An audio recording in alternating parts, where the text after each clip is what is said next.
Hello, everyone. If I could just have some quiet in the room, please.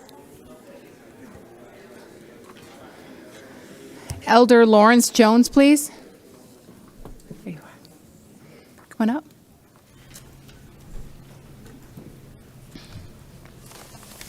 Go ahead. Good evening. It's an honor to be here today. Let us pray. Heavenly Father, we thank you for this day, for life, for health, and for strength. We thank you for being in our right mind, the use and activity of our limbs. You have been good to all of us.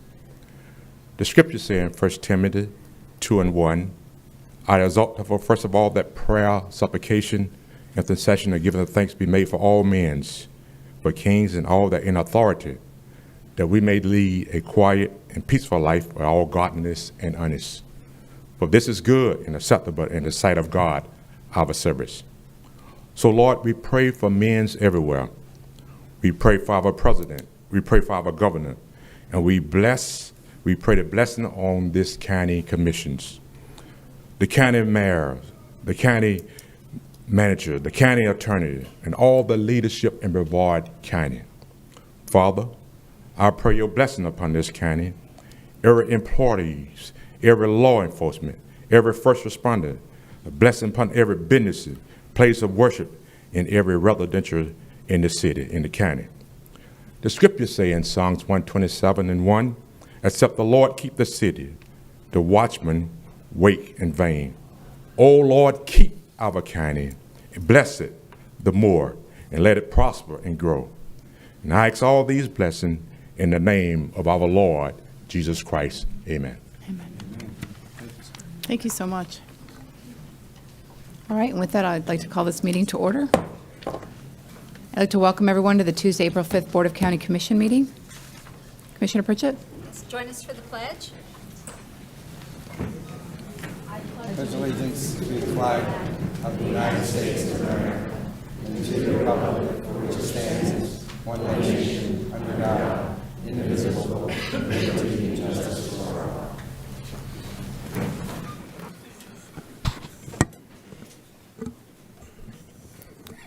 All right, I have no minutes for approval, so moving on to resolutions. Item E1, Commissioner Pritchett. Thank you, ma'am. We have somebody here from the Child Abuse Prevention. I thought I recognized your pinwheels. Hi, welcome, and thank you for doing this. I'm going to read this, and if you want to say a few things, we would love that. Whereas Florida's bright future depends on healthy development of children, and whereas the adverse childhood experiences, including the abuse and neglect of children, can cause severe and costly developmental consequences for children. And whereas every child has a right to a safe and happy childhood where they are educationally, they develop well and they're emotionally on track. And whereas it's vital that we all make children a top priority and take action to support all aspects of development and competency of all children. They are the hope for our future. Whereas during the month of April, child prevention abuse in Florida and these four-syllable words, collaboration, help me out, Dr. Zonka. Collaboration. Thank you, that word. With Governor's Office of Adoption and Child Protection and the Florida Department of Children and Families and the Child Abuse Prevention Task Force of Brevard implements Pinwheels for Prevention. This is a statewide coordinated campaign aimed to increase the awareness of child abuse prevention efforts by encouraging healthy child development, positive parenting practice, and community support. And the blue and silver pinwheel displays in this campaign symbolizes the health and happiness that all children deserve. And whereas Child Abuse Prevention Month is an important opportunity to urge all Floridians to engage in activities that strengthen families and provide optimal community environment for healthy child development. Madam Chair, I make a motion to approve this resolution this April 2022. I have a motion by Commissioner Pritchett, second by Commissioner Smith. All those in favor say aye. Aye. Any opposed? Motion passes 4-0. Go ahead. Every year we come back here. We are a conglomerate of all the child abuse prevention agencies here in Brevard County. We have been working tirelessly to ensure our children remain safe. That's why the pinwheel represents a happy, healthy child. So that's why you'll see these all over, hopefully Brevard County as you're driving around, just to remind us we all play a role in child abuse prevention. So thank you all. Thank you. Thank you. Thank you for being here.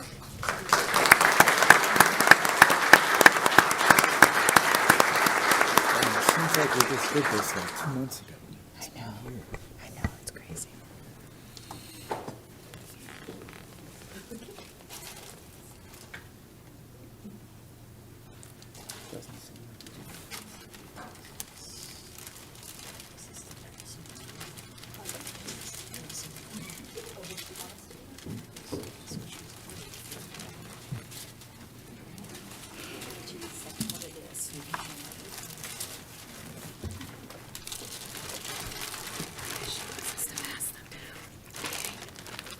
All right, moving on to item E2, Commissioner Pritchett. Thank you, ma'am. It is a privilege to have on staff Miss Virginia Barker. She's here, right? And we're excited to get to honor her tonight with an award that we have. And County Manager, will you kind of explain what this award is that we're giving our Director of Natural Resources? Thank you. The county has an Excellence in Action program, and as part of that program, we have a variety of recognitions that are available. Probably the highest level recognition is called Brevard's Best Award, and it comes from anyone from a director level or above can nominate someone for that. In this case, Commissioner Pritchett made a recommendation for recognizing Virginia as one of Brevard's best under our Excellence in Action program. The criteria that applies for that includes consistently producing a quality product or service, listening, expressing ideas effectively, providing feedback, achieving objectives beyond what's required, being enthusiastic, self-motivated, respecting others, employees, recognizing and promoting development, and supporting the missions and goals of the county.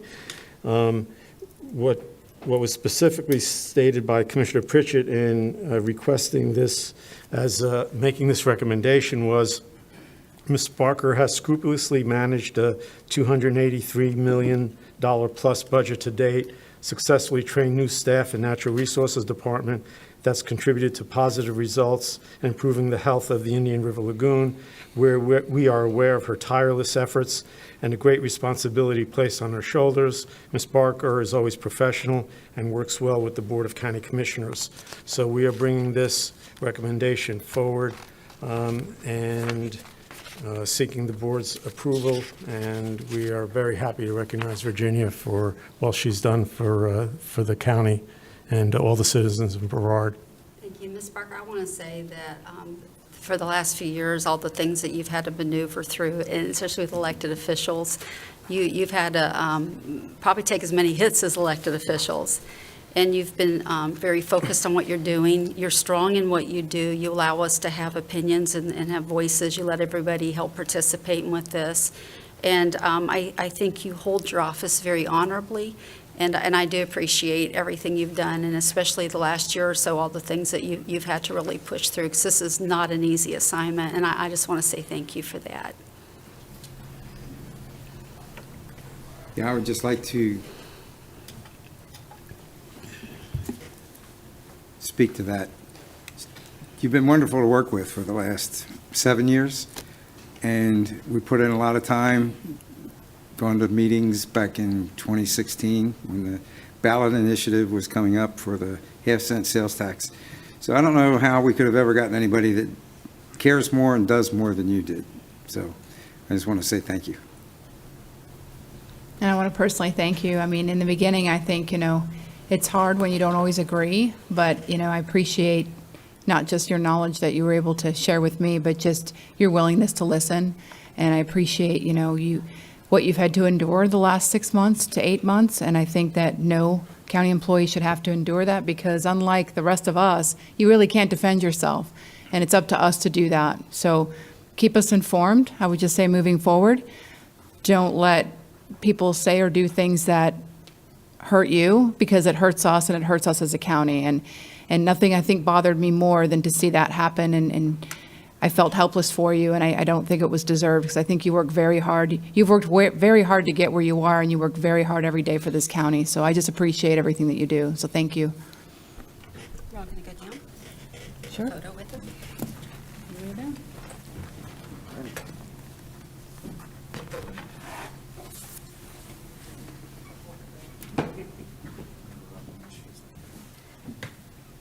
Custom made.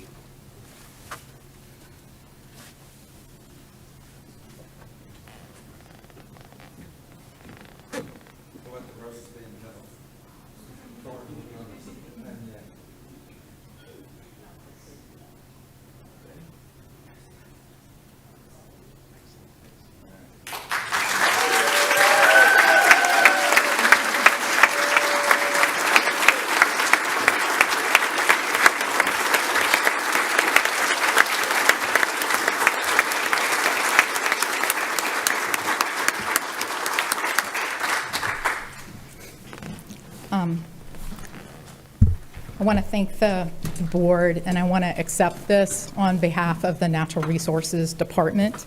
You know, we take direction from a wonderful board, and you give us your policy direction, and you explain it, and you help us implement it. I have to thank the county manager and all of the both assistant county managers and the county manager's staff, all the directors, the support that I've had. I just passed my 25-year mark. It's really incredible, and of course my family, who's continue to put up with my crazy hours. But the natural resources staff are just completely mission driven, and they're about implementing the board's policy to balance the environment, economic, and social factors of this fantastic place that we live in. We have a wonderfully engaged community, including business leaders and real estate and NGOs, the Citizen Oversight Committee, the Boating and Waterways, BMAC Committee, the D2 Dredging Committee, all sorts of numerous working groups, all working together, coming together in partnership and collaboration to ensure quality of life here in Brevard County. We just have this extraordinary team and this amazing office culture that allows us to accomplish great things and to lead by example. So we just have some random examples of that, starting with adoption of the state's first turtle-friendly lighting ordinance, and then developing turtle-friendly beach nourishment design. Everything from sand quality to sand slope, incorporation of a dune, planting that dune with sea oats. Those weren't done. That's something that we worked with the agencies and the researchers to figure out what a turtle-friendly beach would look like and get those changes to standard state and federal permits changed, and those are now incorporated into standard design elements for federal projects in the state of Florida. We've worked with just numerous agencies and the port and the Air Force Base on our beach projects with all the municipalities along the shoreline, building trust with the community and growing respect that allows us to accomplish many things. Our underground storage tanks program, our petroleum cleanup, they are so good, they're so efficient, they're so effective that the state contracted with us to implement their programs in 4 other counties. So we cover 5 counties protecting the state's groundwater. Our permitting section continues to keep up with unprecedented rates of building permits and provide timely reviews to the development community. The Viera wetlands, we were asked to assist in helping to design that so that it would be an amenity. And our utilities director may not appreciate how successful we were, but that has brought in 200,000 annual visitors a year because of the way that project was designed. We developed the monofilament recovery and recycling program, those MERP bins that you see at beaches and boat ramps, and that program has gone nationwide. I've seen them in parks across the country. It's really spectacular to see things like that just grow. Our stormwater program. In 1992, we pioneered the idea of a baffle box.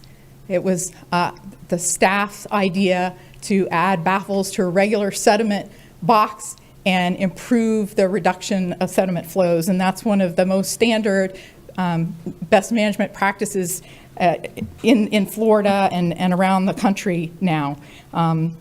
Our first project was actually in District 5 on Riverside Drive at the corner of Bahama, and it cost $7,800. More recently, we partnered with Melbourne on installation of the largest baffle box east of the Mississippi at Cliff Creek. We've also worked with local governments and state and federal governments on the total maximum daily loads and the basin management action plans, collaborating with stakeholders to better understand what the diet needs to be to get our lagoon back to health, and working with the Florida Stormwater Association on how to do that. We piloted vegetation harvesting, looking at what Patrick Air Force Base was doing, and then working with Melbourne Tillman to get harvesters. Then the county acquired their first harvester, and now the lagoon program is awarding grants to other stakeholders to expand their harvesting programs that not only reduce the nutrients getting to the lagoon and maintain flood reduction, but also reduce our reliance on herbicide use in those waterways. For the Save Our Lagoon program, we've completed 57 projects to date. There was one that should have been coming online this week. We were not able to get confirmation from Palm Bay today whether they flipped the switch or not on their major wastewater treatment plant upgrade. We have 14 projects in construction, and those projects are removing 100,000 pounds of nitrogen per year that would have otherwise been reaching the lagoon. Through the board's action on a moratorium and our other adjacent counties, there are no biosolids being placed in the Indian River Lagoon watershed anymore. When the hurricane in 2017 created septic or sewer overflows, we quickly worked with the utilities department to try to understand why our system was overflowing. And we did a pilot project, and that led to a current contract that's getting started at the end of this month to smoke test the lines at 40,000 homes in Brevard County and to find leaks and repair those leaks. And you've adopted ways that we can enforce that those repairs actually happen. We have an ongoing groundwater study that is measuring the sources of pollution and measuring the success of our solutions. That demonstrated that our concerns about reclaimed water were correct. And so those reclaimed water was now included in Senate Bill 712 by the legislature last year, the Clean Waterways Act. And so all of those wastewater treatment plants are having to upgrade to advanced wastewater that discharge, if they're discharging to impaired water bodies. They also have to adopt asset management plans, maintenance plans, so that we can reduce sewage overflows. I've had the opportunity to serve on the statewide stormwater technical advisory committee to try to improve the statewide stormwater rules, not just for Brevard, but throughout Florida. And the on-site septic OSTDS, the technical advisory group, we need more nitrogen-reducing septic options in the state of Florida, and so we need to figure out how to get those technologies in, how to get them approved, how to get them permitted, how to get them implemented, and that's what this technical working group has been working with DEP and the Department of Health. We've also tested some innovative technologies to help the state with streamlining those technical reviews. With muck removal, not only are we removing solids before they rot and create more problems in the lagoon, but we've found a way to scrub the dissolved nutrients out of the return water before it goes back to the lagoon. And so we're scrubbing that water to the advanced wastewater treatment standards. We just found out that we are receiving a $1 million pilot grant to harvest algae from the lagoon, from a technology that has been successful in Lake Jessup, and now we're going to test it in our marine estuarine waters.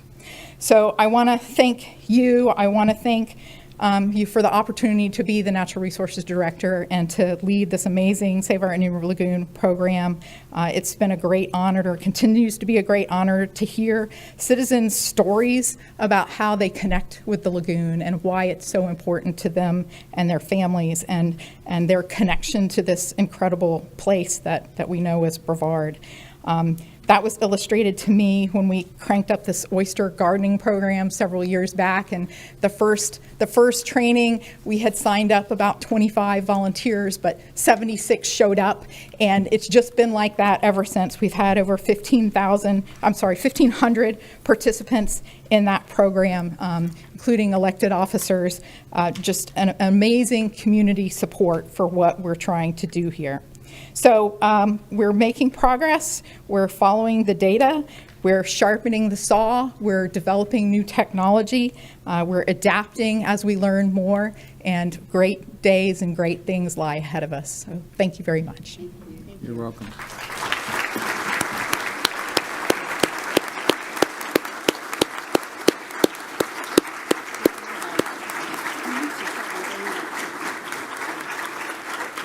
I want to say something. I just want to say that you were speaking about all the accomplishments. So one of the accomplishments you mentioned was the monofilament line. I had no idea that originated here, really. I've seen those things on my jet ski trips in Virginia, North Carolina, Tennessee, New Jersey. They're everywhere. It's amazing. Way to go. All right, moving on to the resolution proclaiming the week of April 10th through 16th as National Public Safety Telecommunicators Week. So come on up, folks.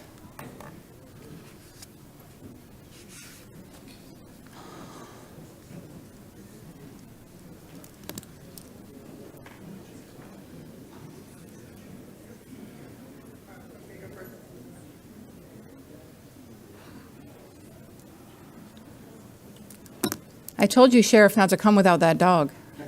He's in the back. You mean Florida's top dog? Yes. Make sure you mention that at the end of this, please. Because I think everybody had a hand in working for that. I do. There's no doubt. The whole community was behind me, so.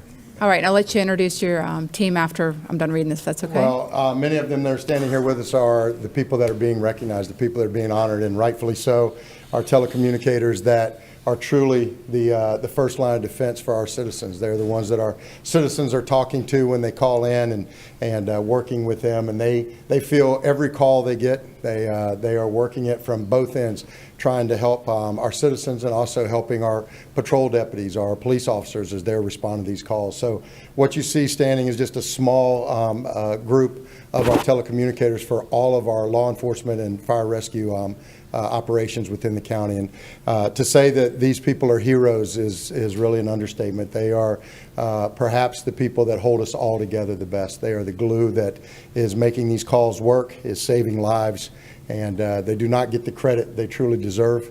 They work long hours. They deal every emotion when they're on that phone.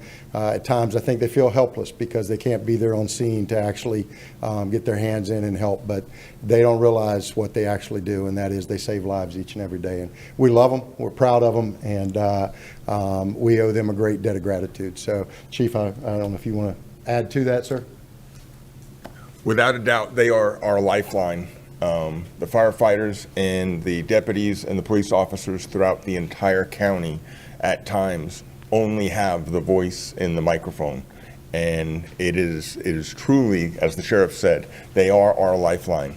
Now, I would love to see in years to come, them become part of the public safety umbrella, because the PTSD doesn't just affect the folks that are in the field. When you answer a 911 call and unfortunately hear someone take their own life because they don't want to do it by themselves, you can't unhear those things. So we're going to be pushing with the state to have them recognized as public safety under the umbrella of police and fire. But thank you for this. That's great. Thank you, Sheriff. The only other thing that I would add is having many years ago work patrol, having somebody on the other end of that radio that understands you. And I think if I asked everybody standing in the back of the room, all of those in uniform, our telecommunicators can hear stress in our voice. They can tell when we're not our normal selves on that radio, and it helps them dispatch additional units to us.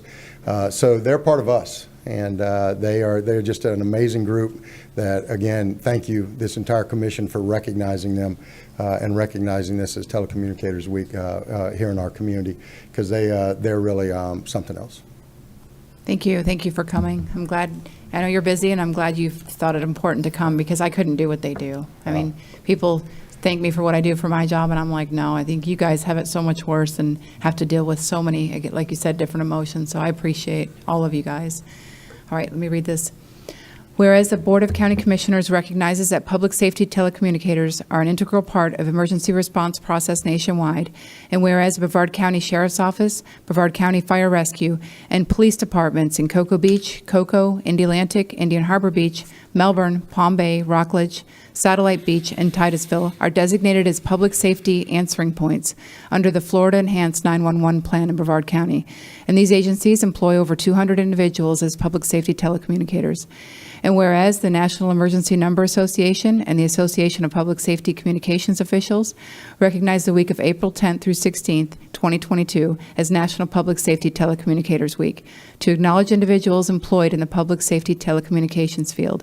And whereas the Board of County Commissioners of Brevard County acknowledges and lauds the dedication and professionalism of public safety telecommunicators in Brevard County. Now therefore be it resolved that the Board of County Commissioners of Brevard County, Florida, does hereby declare the week of April 10th through 16th, 2022 as National Public Safety Telecommunicators Week, and commends all telecommunicators for their dedication on duty, professionalism, and commitment to saving lives, property, and the prevention of crime in Brevard County. Done, ordered, and adopted in regular session this 5th day of April, AD 2022. Can I get a motion? So move. Motion by Commissioner Smith. Second by Commissioner Pritchett. All those in favor say aye. Aye. Any opposed? Motion passes unanimously. Thank you, guys.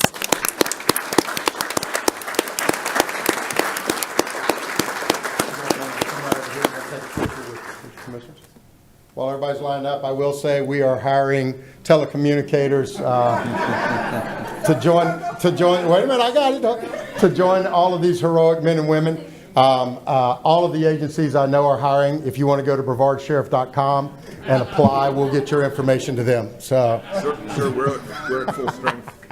jump in there, Chief. And I hear you're a great boss. Everybody, you guys tighten in. You guys, everybody step in tight.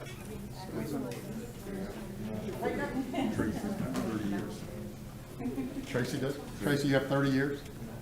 31 years. Wow.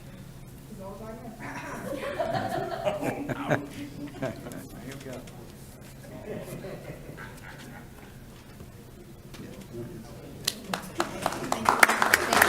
you.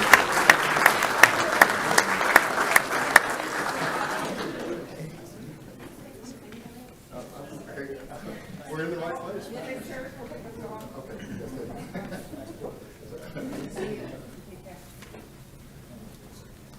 Thank you. Thank you.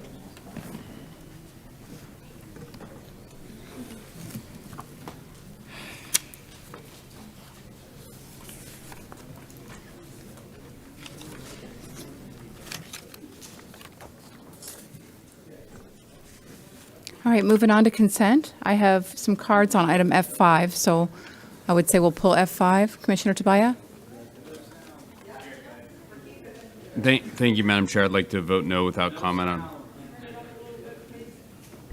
Like the vote no without comment on F3, Madam Chair. Can you guys hear us okay?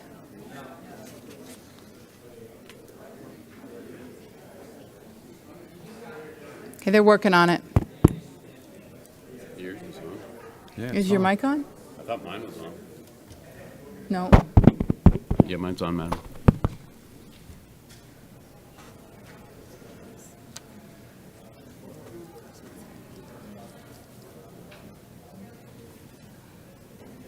Tad, can you hear us? You can hear us now? Okay. Commissioner Tobias, you want to test to make sure you can be heard? Sure, Madam Chair. I'd like to vote no on F3 without comment.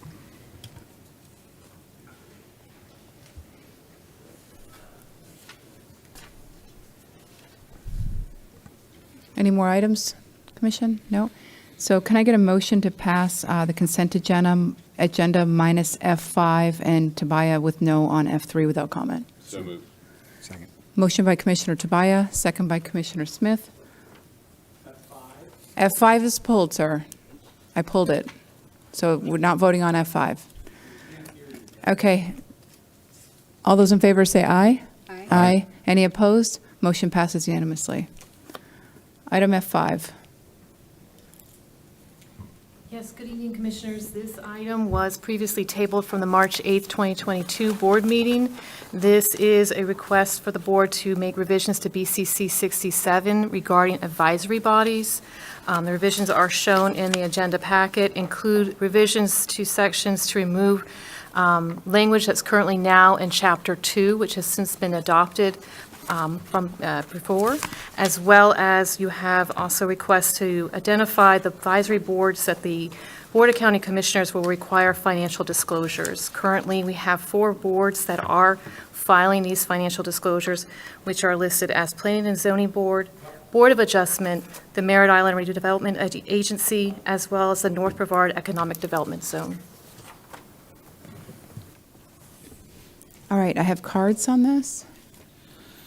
Robert Kumkowski. And after Robert, Sandra Sullivan.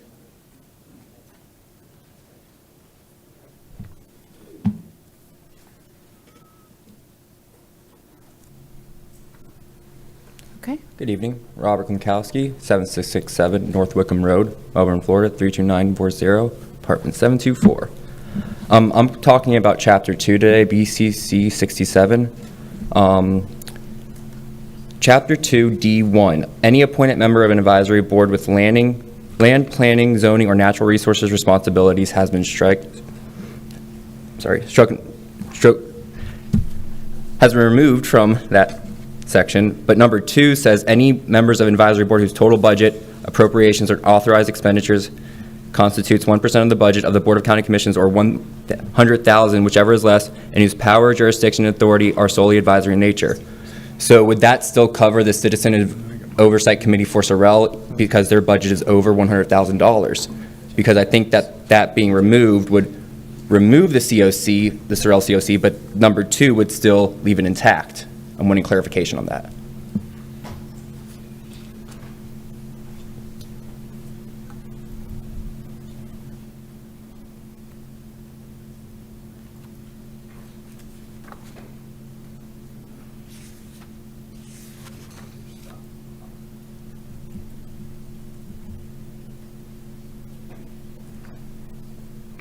Again, BCC 67. So, D1, any appointed member of an advisory board with land planning, zoning, or natural resources responsibilities has been removed. And number 2 says that any members of an advisory bodies whose total budget, appropriations, or authorized expenditures constitutes 1% of the budget of the Board of County Commissioners or 100,000, whichever is less, and whose powers, jurisdiction, and authority are solely advisory in nature. So I'm asking if the Save Our Indian River Lagoon Citizen Oversight Committee is being removed in number 1. And if it is, would number 2 still be a requirement for the financial disclosures? Because I don't understand then what number 1 is removing, or which Citizen Oversight Committees it is. Okay, I don't know if you're waiting for an answer right now, but we'll probably discuss as a board because we haven't made any decisions on this item yet. It's just a proposed language. Thank you for that. Speaking of Citizen Oversight Committees, I was wondering about the language of Citizen Oversight Committees and policies per district. So advisory bodies, I was told because I'm a candidate, I cannot be put on a Citizen Advisory Committee per District 4's policy. I did follow up with county attorney, and they said there was no written policy other than the email I received stating that. Although for the prior 8 months, I was told that I could be put on the Transportation Planning Organization board, and suddenly I was told with email correspondence that I couldn't be. So I did follow up with county attorney last week, and I'm going to email correspondence to figure out more there. Thank you. And honestly, it was probably just the commissioner's policy, because, yeah. Ms. Sullivan?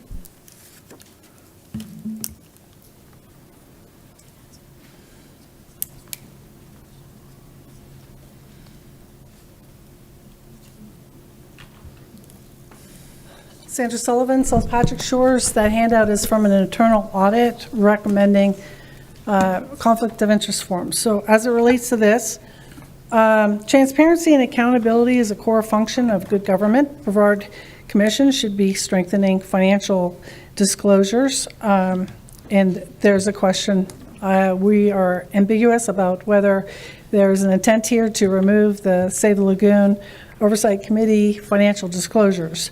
I would also recommend, based on the document that you see in front of you, that would recommend that to BCC 67, that you consider adding conflicts of interest to advisory boards that are addressing more than $100,000 worth of funds. The requirement of financial disclosure of the COC is important. 66% of voters approved the Save the Lagoon program only because of assurance of oversight in annual audits. The Save the Lagoon advisory was tasked with responsibility and accountability of spending over what is now over $500 million. The Sorrel disclosure form can highlight potential conflicts of interest as well. You all received a letter from 19 stakeholders in 2020 with concerns of conflicts of interest, which I brought this issue to the board last month. Their recommendations included removing all COC members with conflicts of interest. My records request as supervisor of elections only found 3 COC members with financial disclosures, which were done in response to those members serving on other advisory boards. The county failed to fulfill BCC 67 requirement to collect financial disclosures for the Save Our Lagoon Citizen Oversight Committee. Instead of addressing this problem, my question is, are you now attempting to remove Save the Lagoon from the requirement of financial disclosures? We don't know. The RSM internal audit follow-up report identified high-risk assessment with conflicts of interest on the TDC. RSM recommended the TDC adopt and implement a formal, transparent conflict of interest policy, which would include standing committees and subcommittees. This policy should be approved by BOCC. In fact, strengthening your policy of financial disclosures and conflict of interest forms should be done on all boards, in my opinion. This includes the Director of Natural Resources, who did not disclose her husband is a professor of FIT, Ocean Engineering and Marine Sciences, and is applying for state and federal grants that bring tens of millions of dollars to that entity. I respectfully request that you vote to add conflicts of interest forms and strengthen financial disclosure on advisory committees. Thank you. Ronald?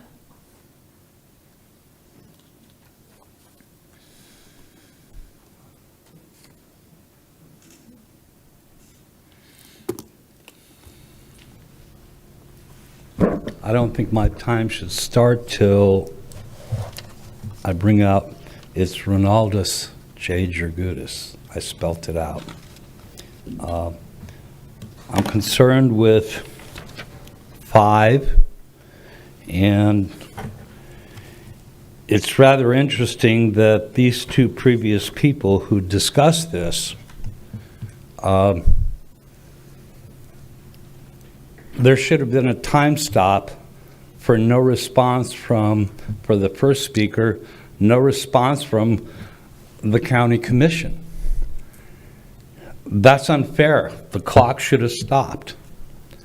And if this item was tabled at the last meeting, which I believe I was told that there's going to be discussion over it tonight.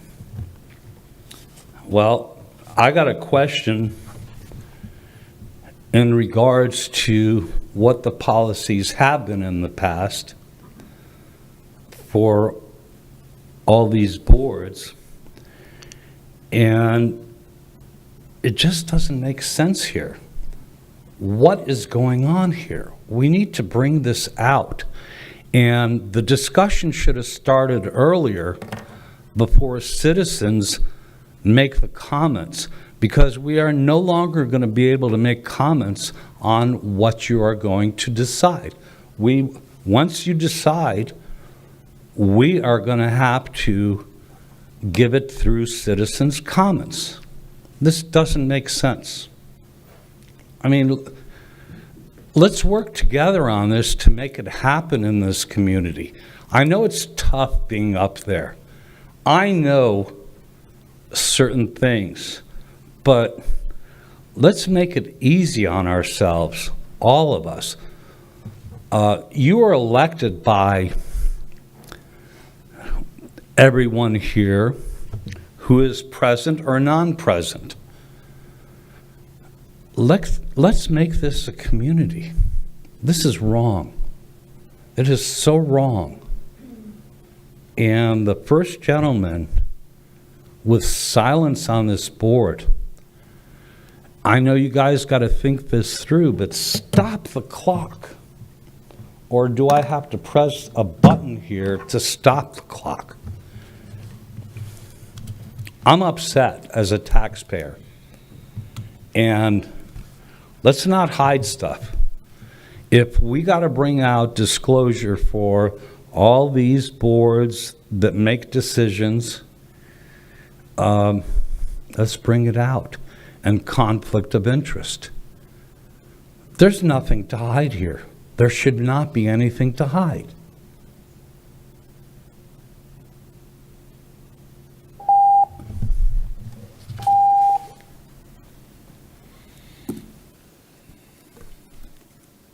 All right, what's the commission's desire, or do you have any comments? Commissioner Pritchett?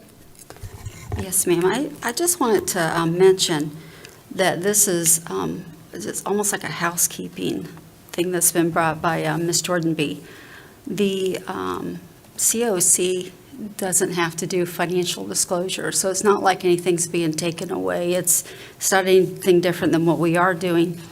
The difference in this board is that it's an oversight board and it doesn't make decisions, and we have a lot of boards that are specific to that. The boards that have to make decisions and are over making financial decisions without coming back to this board, you have to do these. You know, whether or not they do a disclosure, the ones they do, it just kind of says where they work and what kind of businesses they own. I'm not even, it's up to you guys if you want to talk about it. I'm not really sure that this is going to have a lot to do with this board, because everything they do with giving us recommendations, we vote on eventually after anyways. So I'm interested to hear what you guys' thoughts are on this, but the words that go out on this, that makes it sound like something sinister is happening. It's really not. It's just a housekeeping thing that's already been something that's very clear of what we do, and it just kind of states clearly of what we're doing moving forward. So there is good understanding of what boards have to get these forms. Commissioner Smith? Thank you, Madam Chair. I just wanted to make mention that this is public comment. This isn't public back and forth. If you think that coming up here, you start a conversation with the commission, that's not what this period is for. This period is for you to give us your thoughts, your opinions, which we can work with going forward. It's not a time for us at give and take, just to set the record clear. Is that it? Yeah, and I was just going to say, we usually try to hear from the public to get their input before we do bring it to discussion. So while, you know, the public may not have a chance to comment twice, you know, hearing what people's thoughts are, I thought The first gentleman had some good points to make and obviously brings more questions before this item's actually discussed. And as far as the back and forth goes, I've had complaints from people who've spoken in the past that they don't want to argue with the commissioner and eat up their time. So that is also an argument, and the reason why we try not to engage, because we are taking your 3 minutes when we start to have a conversation. So oftentimes we wait till the end so we can make sure that you get your time. So those are my thoughts, at least on those comments that were made. As far as this item goes, I think Commissioner Pritchett brought up a good point, that this is not removing disclosures. These disclosures weren't a requirement. This is actually making it a requirement for the Planning and Zoning Board, the Board of Adjustment, MIRA, and for the North Brevard Economic Development Zone. If the commission wants to add more boards to that, that's fine, but it was very vague before on which boards would require the financial disclosure. The only question I have, and maybe it's Commissioner Pritchett, did you work on this with Ms. Jornby or no? No, ma'am. Or maybe it's for Ms. Jornby. I'm curious as to why item 8 was removed. Item 8 is actually now currently in our Chapter 2. So we have adopted, since we first had this BCC policy, we actually adopted Chapter 2 in a Uniform Advisory Board Code section, so this language is already housed there. So Okay. it's just housekeeping. Are we actively doing this? Because we have board members that don't even come to half the meetings. And who decides on what's considered an excused absence? Is that just them calling in and saying, I'm not going to be there? Or is it the board voting on whether or not they decide that it's excused, which I don't think is the case, but I get a little upset when we have people who want to be a part of a board and we have members not going to meetings, and that could be better attended by somebody who actually wants to put in the time and show up. So that's sort of my gripe with this, and I don't know how we address that. I don't know if the board has ideas on that. We have important boards and we have people who would like to participate, and we have members that can't show up to half the meetings. So I don't know how we address that. I don't know. I'm looking for ideas, guys. Well, one thing that we could do is have the chair of the boards reach out to the commissioners who appointed that person. And then the commissioner can touch base with that person and ask them, what's up? You want to be on this board or don't you? If you're not, then fine. We'll find somebody to replace you. Or maybe a board report of attendance, maybe to the board, and that way it's not left up to that awkward conversation, because I don't want to cause any sunshine issues either. If it's obviously somebody that we've either voted on or somebody that you've brought to the board, say, or the board has voted and ranked on, I just want to be careful. So maybe I would go to Abby for that. now if we have I don't know, say there's 12 meetings a year and someone doesn't come 6 times out of 12, if the board is aware of that, what is our authority at that point? What I have seen in the past are local governments that have adopted provisions in their ordinances that actually call out what are excused absences, perhaps going to the hospital, jury duty, some emergency. So at that point in time, an individual has to identify why they were absent, and that would be considered excused. Anything else would be unexcused. And then you have a range of absences that are permissible if they're unexcused. And then if not, then we can bring that back to the board for determination. Who polices that, out of curiosity? It would have to be the chair of the board. They're really the ones who are going to be able to determine. You do have, each board does have a staff liaison, but the staff liaison isn't, they are just serving to support the board. The decision as to, whether something is an excused absence or not, I believe would belong to the chair of the board. So we would have to, seek from them whether someone who's absent is excused or unexcused. And then if the board wants, we can have the liaisons, which I do not believe they've been tracking that in terms of excused, unexcused absences and going to the chair to determine that. 'Cause I know we've If that's had something you want, we could. And I know we've had issues in the past with quorum, because we haven't had enough board members showing up. So excused or not, anybody can say they have a family emergency. If they're not going to half of the meetings, I don't see how that they're servicing the board or representing well. So I don't know, does the board have the authority at that point to remove members who don't go to half their meetings, or? We do Or have, if we find the absences to be in excess? and if I may just have a moment to see our Chapter 2, because I don't have that right in front of me.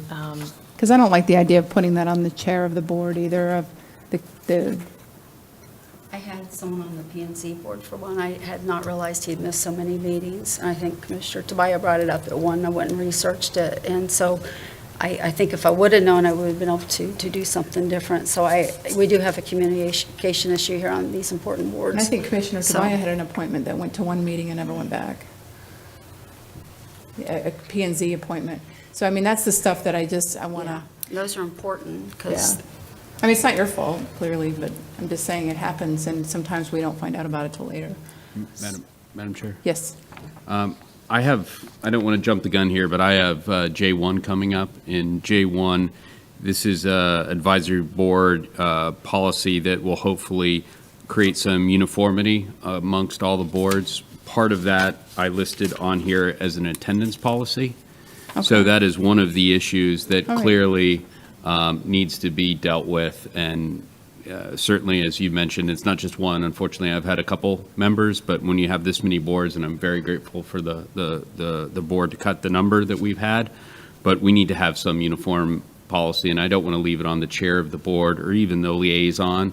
I think that ultimately comes to us. And if we put in our policy, and I'm open to suggestions, this was just to get it started, but if you miss half the meetings, that should, as far as I'm concerned, immediately constitute your withdrawal from that board. I think that you make the action and we should make that automatic, but that's just part of this overarching advisory board uniformity policy, so we don't have to deal with them on an individual basis. Okay.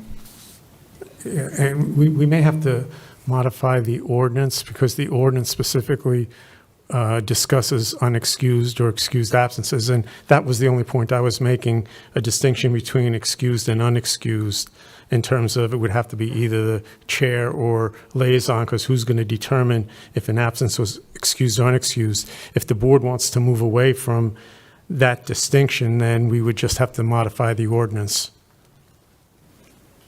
can we do that on J1, sir? That would be fine.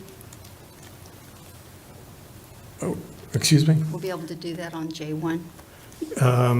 Well, we would have to, J1 would be the policy, but we're also going to have to address the ordinance subsequent to that. Staff can work with the county attorney's office to bring back a proposed modified ordinance that would be consistent with whatever the board determines on the policy side of it. So Commissioner Zonka, are you okay if we put this through and then address that other question you had? Sure. Commissioner Tobias, is that new? Thank you, Madam Chair. Yes, that's the idea with J1, that this is the beginning, that we come with some uniform policy, and then at our next meeting, once we have all agreed on some sort of attendance policy, location, I've got 6 or 7 here, that we then move forward with permission to advertise and then an ordinance change, that we all have this in one place.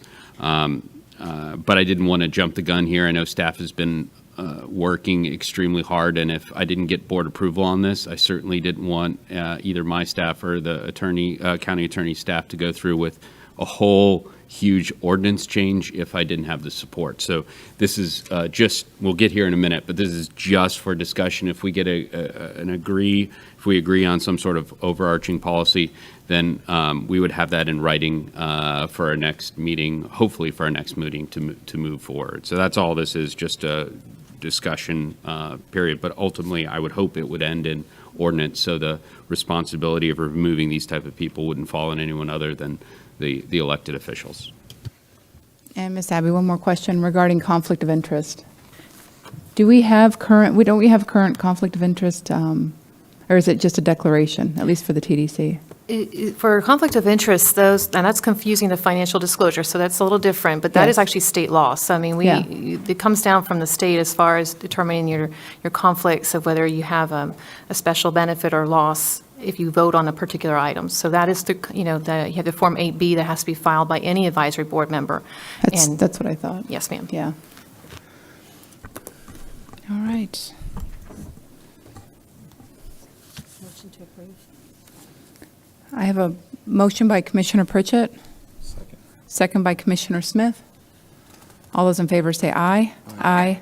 Any opposed? Motion passes unanimously. All right, moving on to public comments. Rick Heffelfinger. And after Rick, we have Tom Neidert.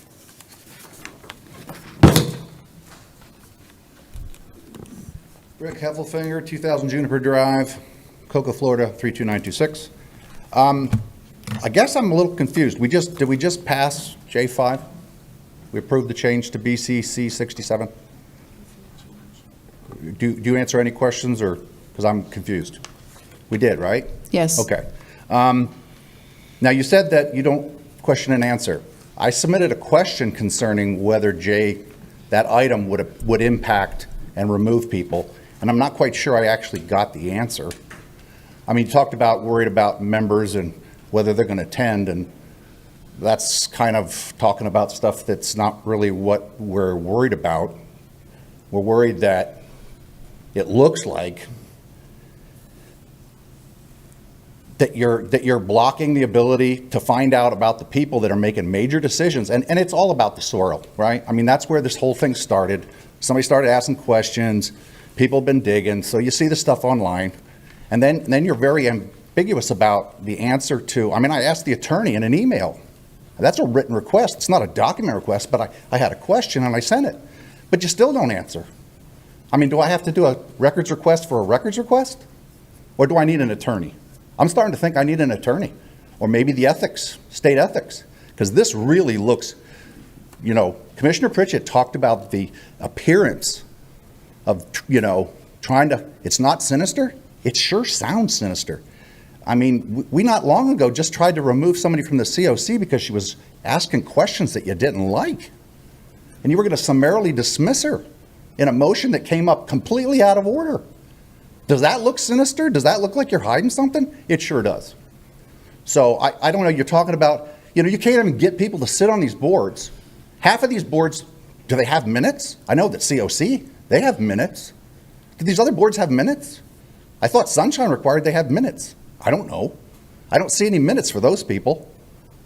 So, geez, you're worried about boards that don't give you reports? You know, you're trying to thin down the herd. Don't want to spend $5,000 to let them do copies. But you've got a board that's making almost $1 billion, $500 million, was that the number for that sorrel? They're making major decisions and putting input into that. And you're not worried that they may have conflicts of interest or that their hearts lie somewhere else? It's a huge amount of money. I mean, that is tempting right there. And yet you say, well, we're only worried that people show up. We don't care what they have to say or what, you know, an agenda they may have. I mean, we've thrown that term around. Do these people that complain have an agenda? Yeah, they do. They're taxpayers and they want to know where their money's going. I mean, we got a failing grade. The water clarity's great, but the seagrass is dead. We'll solve that problem when we cull the manatees. Maybe that's the answer. Then we can get rid of the IRL half-cent tax. Let's talk about what's going on, not just, oh, well, you get my point. What was your question, just so we can try to get you an answer when we're done with public comment? What was your specific question? My question is there a requirement? Now, maybe this is just the director, because the director is taking does that person have a requirement to disclose conflict of interest forms? Do they have a requirement to disclose financial disclosure? They're controlling a whole lot of money there. And I asked those questions specifically about the director and the COC. I asked 4 questions, yes, no answers. I got no response. Thank you. In writing. Thank you. All right, Mr. Neidert. And after Mr. Neidert, Scott Janus. Good evening, Commissioners. My name is Tom Neidert. I live at 1860 Ziminder Street, Northwest Palm Bay. I'm here representing Brevard County Firefighters Local 2969. I've worked for Brevard County as a firefighter paramedic for 25 years now, and I have 30 years of experience in the fire service. My current position as Brevard County Fire Rescue is a District Chief of Special Operations. I have been in this capacity for over 3 years. Special Operations handles major gas leaks, hazardous materials incidents, technical rescues, train incidents, and many other major catastrophes within our county. I was invited by County Commissioner Smith to go on a trip with other Brevard County leaders to ride the Brightline train and meet with Brightline executives. This trip was at no cost to Brevard County, as I paid for it out of my own pocket to gather insight on the risk involved with this new high-speed railway. This trip was very informative. It gave me a baseline of what to expect and once we begin our official training. We learned how this training will affect our county residents and visitors. I rode along with commanders from Brevard County Sheriff's Office, local Brevard County leaders, and multiple Chamber of Commerce leaders within the county. I gathered a lot of useful information that will assist us in planning stages of bringing Brightline to Brevard County. Here are some key points gathered from this meeting. The train consists of 2 locomotives, one in the front and one in the rear. It doesn't have a caboose. It's got 4 cars, and each of the locomotives carry 2,400 gallons of biodiesel. The train has common speeds of 79, 110, and 125 miles an hour, depending on population density. The expected speed through Brevard County is 79 miles per hour. This means a railroad stop and a railroad crossing will be shorter than waiting at a stoplight. Each train is equipped with an AED, and staff members are CPR certified. Once again, I would like to thank Commissioner Smith for arranging this trip, and that will let us better serve our fellow residents for Brevard County as we make this crucial step in advancing the future of Brevard. Thank you. Thank you, Mr. Smith, for inviting us. Thank you.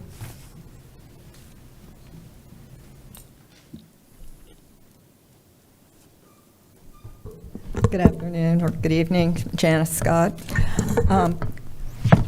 I want to follow up on the comments about financial disclosure, conflict of interest. I think that is the most important thing in government, especially today. Whoever's serving on the boards, especially the numbers of the Soros budget, that's like #1 in the county right now. It's more money than, and you know, every person who purchases anything in the county has a vested interest in making sure that it goes where we want it to go.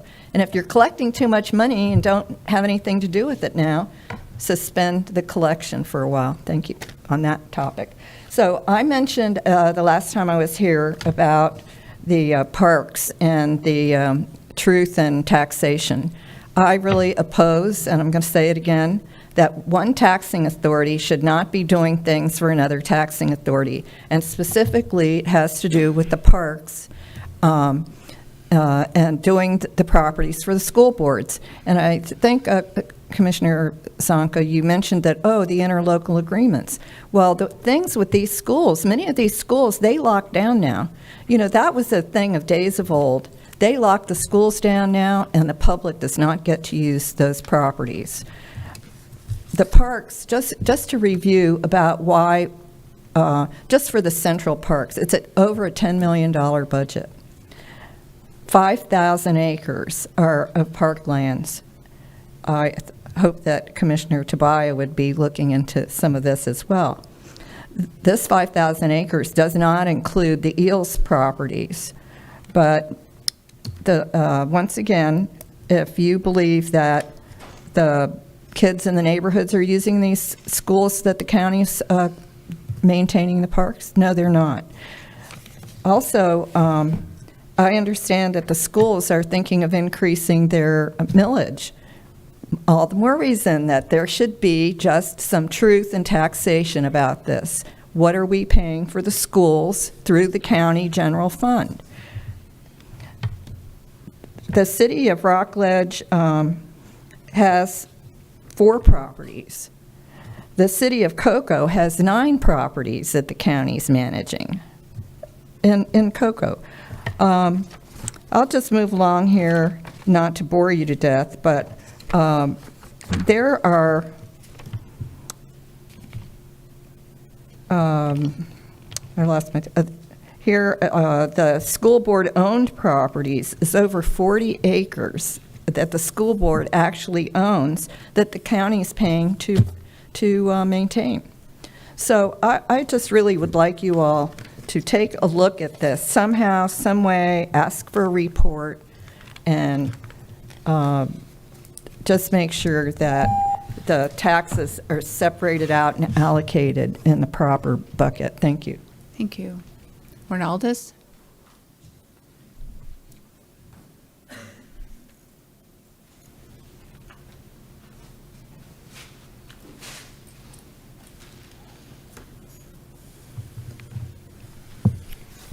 I don't have to add comment to the F section.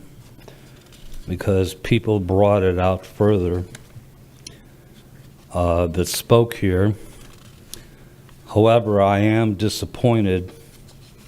I believe the last time it was addressed was a very, very long time as far as all these boards. And I understand certain things happened over time, and there were possibly more pressing issues at the time. But there should be a policy for the boards, and I will agree with Commissioner Tobias that this needs to be looked at more often than not. However, I have a problem with the amount of monies that are being spent for the lagoon. I'm very disappointed at how you ruled for F5. And I'm not going to pontificate, as I was accused of, or tell you what to do. But certainly there's got to be a better methodology to have some oversight on the whole lagoon issue. I will commend Ms. Barker for attempting to do the best. However, you guys need to get with the program and assist with making it happen and listen to the taxpayers. We elected you. You work for us. And I don't care if you term out or whatnot. But when it comes to this, there needs to be transparency.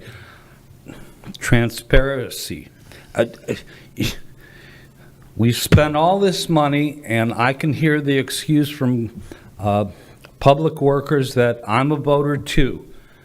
But you are affecting tax dollars here, and I want it done the right way, the best way possible, if at all possible. I want consternation at night. And I'm philosophizing right now. And I ran some businesses. I didn't sleep for 24 to 48 hours. 7-8 weeks, I would work 12 hours a day just to make sure that it was attempted to be done the right way. And I expect that from all of you. Thank you. Ms. Sullivan? And after Ms. Sullivan, Tiona Vasquez.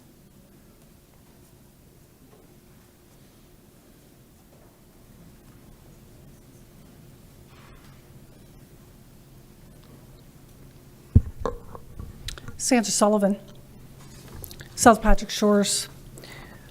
I'm very disturbed by F5.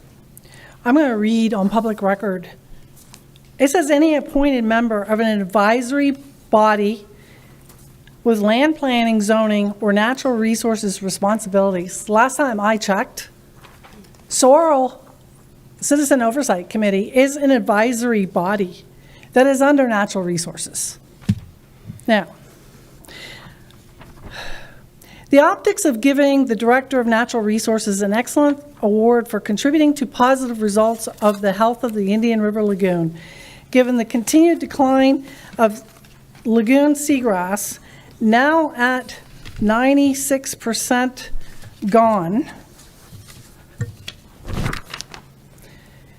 The source of life in the lagoon and missing the 2022 audit greatly diminishes public trust, especially with the concerns of conflicts of interest on the Citizen Oversight Board that was supposed to be providing spending oversight.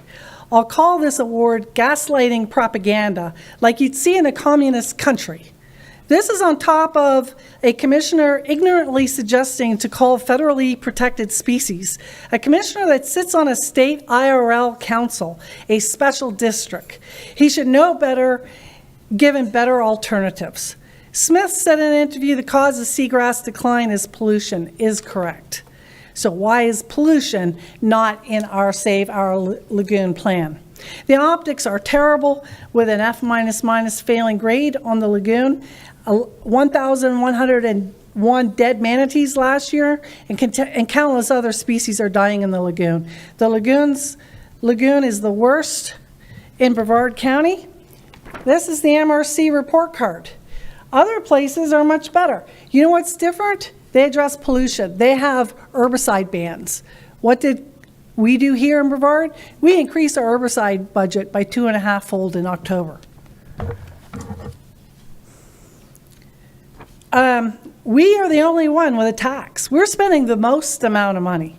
But we have the failing lagoon, and the only area that has a worse lagoon than us is St. Lucie, where they have at least the excuse that Lake Okeechobee discharges to their water. The reason for the failing grade is pollution. It's missing from the plan. And I just want to point out, because I'm running out of time because of this other stuff, the key thing is Tetra Tech oversees the IRL Council. That plan requires pollution in the local plans, which includes Brevard's plan. Tetra Tech is doing both their plan, comprehensive plan that is to EPA, which is in front of you, part of that language, and it's a huge question. Why Thank is you. not in our plan, given that it is dictated Thank you, to Ms. be Sullivan. in our plan? Tiona Vasquez?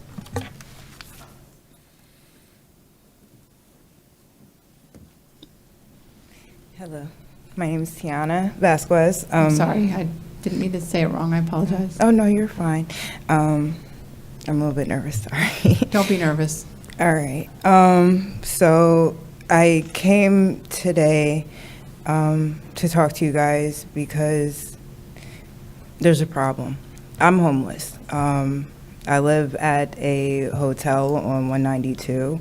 There's about me, I can think of at least 4 other families, and we can't ever find any help. There's no help in Brevard. I've always had my own home. I've always had my own house. I've had the same house, the last one I was in, since 2019. I just left not even 6 months ago, and it has been battle after battle after battle, just trying to find somewhere to live. And it's getting to the point where it's depressing. It's sad. I never really understood the problem until now. Like, I see it every day. I've called Salvation Armies. I've called everyone. All of us have, me, the other girls that are there. We have whole families, and we can't get any help anywhere. I'm not sure really what to say. I'm not really sure what to do anymore. I know there has to be something that Brevard can do for the people that live here. We work. I work. I make $15 an hour. My husband owns his own business. I mean, he does lawns. He has like 40 by himself that he does, and we can't find a house. And it is ridiculous. Like, this is getting crazy. I don't know what to say, but it's getting to be a lot. There's so many of us that are to the point where we're almost on the streets. I've used up my entire savings just on hotel rooms, my entire taxes just on rooms. We don't qualify for food stamps because we work and, we make too much money. So then we have to worry about hotels every day and food every day, and we're not the only ones. There's just so many. Her bus stop has 3 other kids, and it's right in front of a hotel. And it's just getting to be too much. We need help. That's it.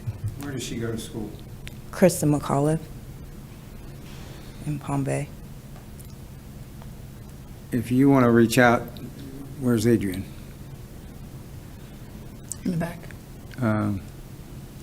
Yeah, my chief of staff talk to her, and maybe we can help you. Can I just interject? She has called the county. Oh, I did today, actually. As a matter, I've called them yesterday, I've called today. The last thing I was told from that situation is they do help with homeless, but only if you have COVID, and that makes Well, no sense. Let us have a shot. Okay. Adrian will reach out to you. Okay. Commissioner Pritchett? Thank you. Part of the problem is that there's not a lot of things in place for, it's okay, sweetheart. And you're really in a catch because you have some income coming in, and then you're not sick. We have a crisis right now of affordable housing. Even what we think's affordable out there, the rent's so high, it's terrible. From what I do in my other job, I totally understand. You got my heart. So I'm hoping we can figure something out soon, but thank you for having the courage to come up and say so, and thank you. Thank you, Tiana. You did great. Elizabeth Baker?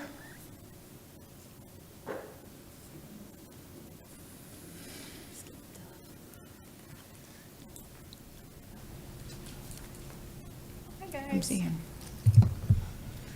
I'm Elizabeth Baker. I live in Titusville. My uncles were actually the original owners of what is now Coconuts in Cocoa Beach. So it used to be the Thirsty Turtle back in the 60s. My father's best friend was the owner of Alma's Italian Restaurant. I don't know if you guys remember that, but Timmy was a wonderful, wonderful man. This place, even though I grew up in Ohio, this has been home to me since I was this big. I remember the waters being crystal clear. I remember seeing seahorses, turtles, crabs, horseshoe crabs, just every kind of sea life going on in those rivers forever and ever. And I have been a part of volunteering, documenting this situation. I volunteer with Fight for Zero. I spent a lot of time doing that, and I have been documenting this situation with the manatees for quite a while now, and it has been really hard to watch. And it's upsetting to hear a county commissioner suggest that we would call these animals. It's very upsetting. It's part of why I'm here. But it's not because of those manatees. It's because of the people. The people in this community are fantastic. We want to help. We want to pay extra taxes so that we can fix this lagoon. And 32 years after this being designated a national estuary of significance, we have an F minus minus. I don't know how you get a second minus. I've failed a lot of things in my life, and I've never had two minuses after an F. That's like just digging it in there. It is absolutely disturbing that those comments were made. And I'm sorry, I don't mean to be singling you out here, but it was your comments. It's disturbing because you do sit on a board that helps to make decisions. And that information, it's misleading. Well, the problem isn't the manatees. The manatees are at the top of the food chain. This problem started a long, long time ago, and we have got to be addressing the sources of pollution. I'm glad to see that we're dredging. I'm glad to see that we're doing things like upgrading water treatment plants. That is fantastic. But until we stop putting stuff in the water, it's really not going to get better. I don't know how to convey that. I realize that I am not a scientist, as I've been told by this very same board. But it doesn't take a scientist to know that if you put stuff in the water, you messed up your water. So I don't know where to go with this. I've talked to my commissioners. I've been active in the community. I have done all of the things that I as a citizen can do. I voted for that half-cent tax. And now, like a lot of people are questioning, where is that money going? I'm wondering if that is such a good idea, even though I know we need it. Thank you. Thank you. That's all the cards I have.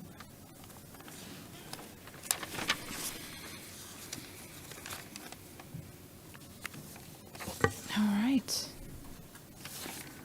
Item H1. Good Good evening, Commissioners. H1 is a petition to vacate public utility easement, 719 Periwinkle Circle, Barefoot Bay Mobile Home Subdivision. Unit 2, requesting the board to conduct a public hearing and sign the resolution approving vacating part of a public utility easement. Petitioners requesting vacating 1 foot portion of a 6 foot wide public utility easement, and no issues. All right. This looks like it's in Commissioner Smith. Is that you? It's D3. Oh, D3, Commissioner Tobias. No issues. Motion to approve. Okay, I have a motion by Commissioner Tobias, second by Commissioner Smith. I don't have any cards on this. All those in favor say aye. Aye. Any opposed? Motion passes unanimously. Item H2.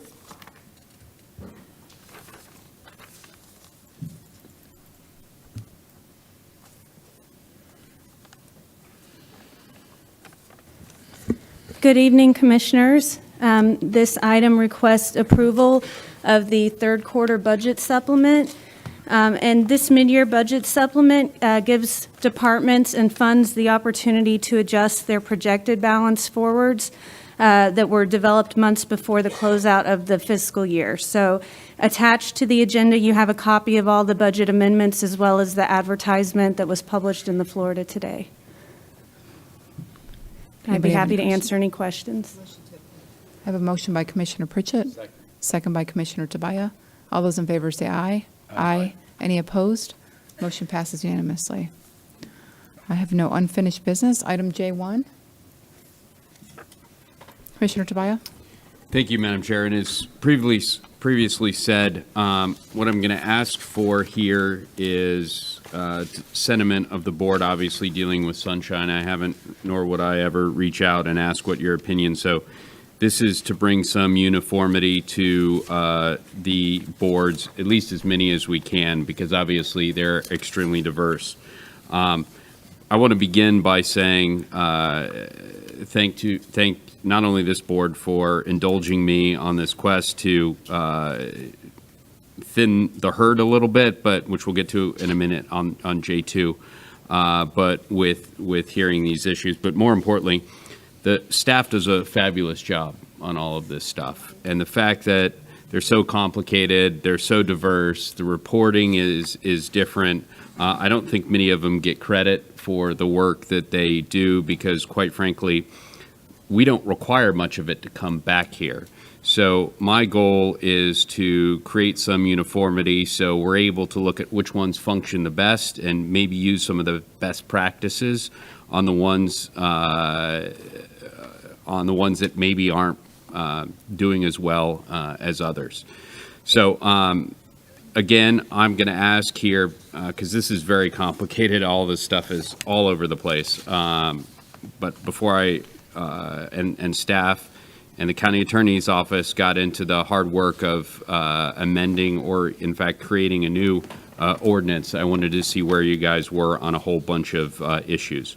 We've already touched on one of them, which would be attendance. That one is included on one of the 7 that I've listed here.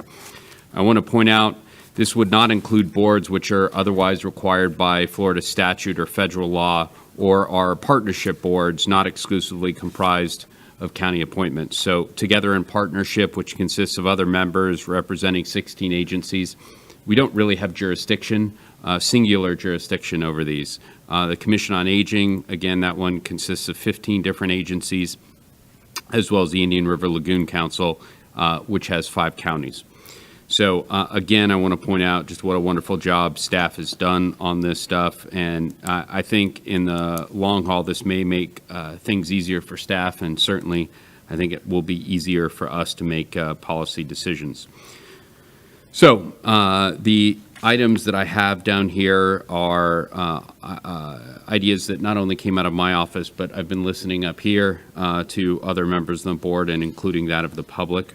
I outlined them there. I'll go into a little bit of detail, but again, I wanted to see where everyone was before I put this all in an ordinance.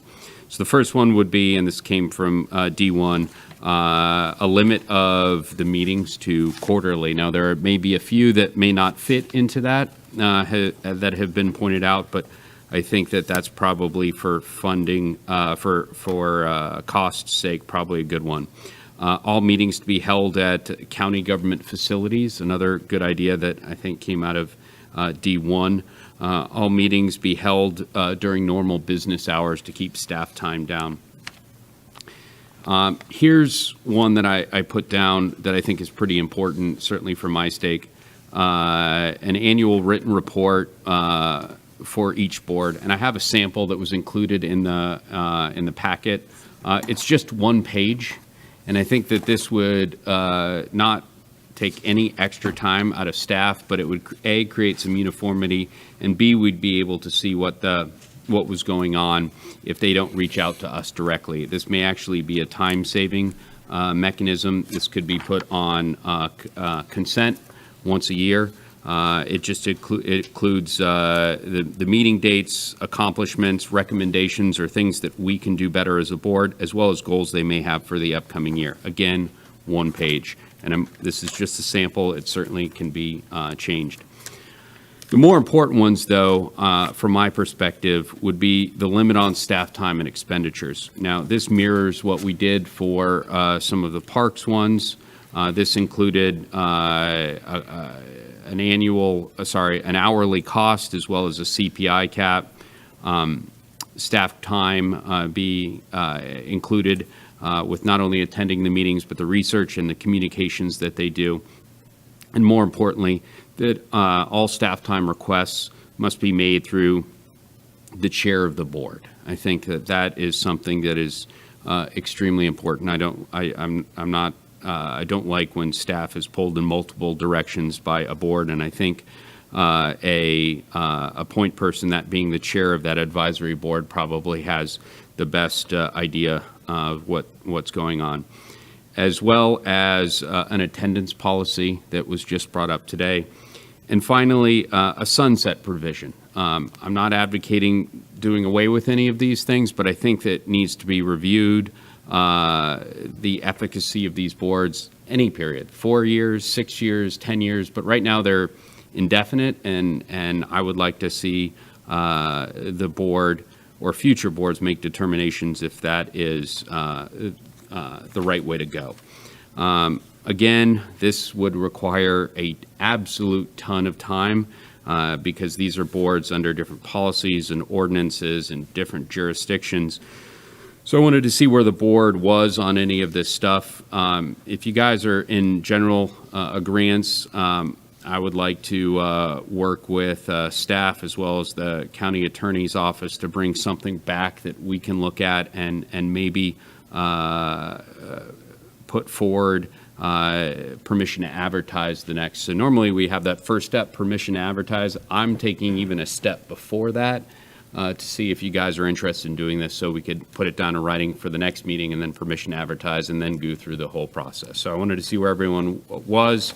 Again, I will go over meeting frequency, meeting times, meeting location, a one-page annual report to the board, staff time request, attendance policy, and a sunset provision. And I want to make this as uniform as possible, but that's just the jumping off point.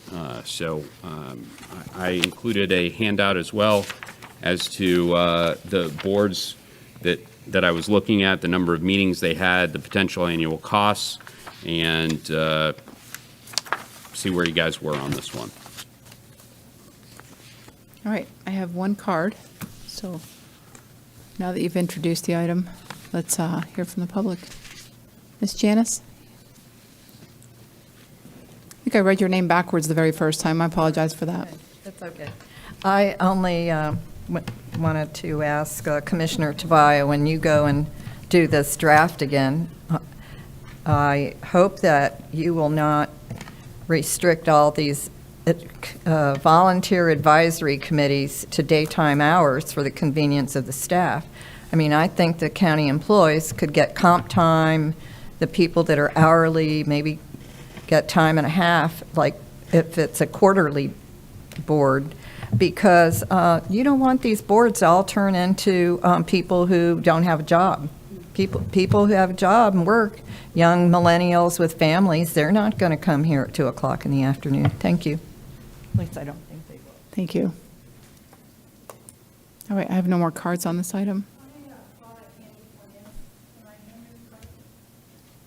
I don't have one for J1. I have cards for other stuff, but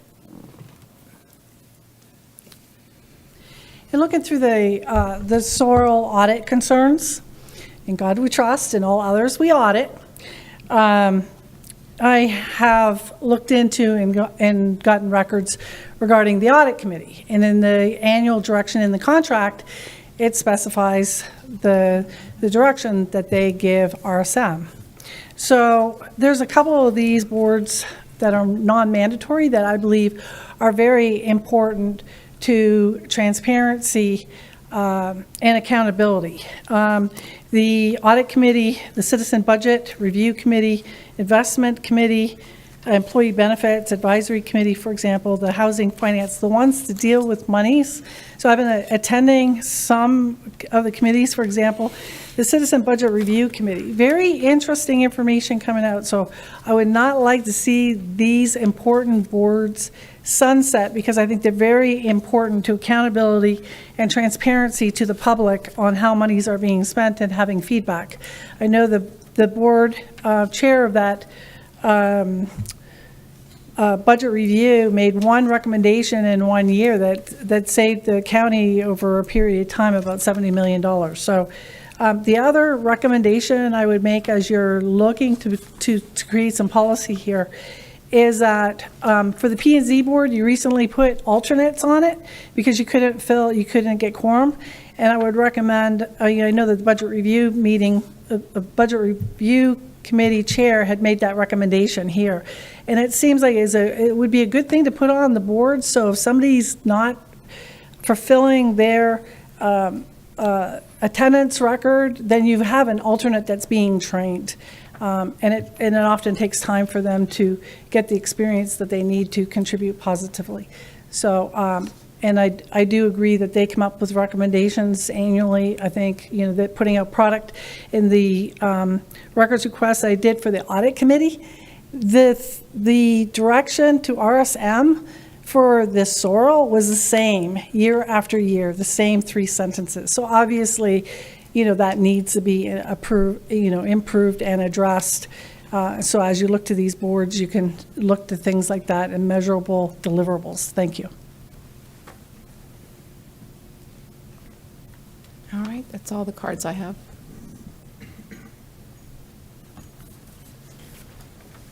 Commissioner Pritchett? I guess Commissioner Tobias would like her. Commissioner Tobias, on these boards, and these are all non-mandatory, by the way, if people are wondering, he put all these together for us. And so what that means is we actually, I don't want to give you any ideas, sir, but we actually could do away with all the boards and just make all the decisions ourselves, and that would just be sad, because then you don't get citizen participation.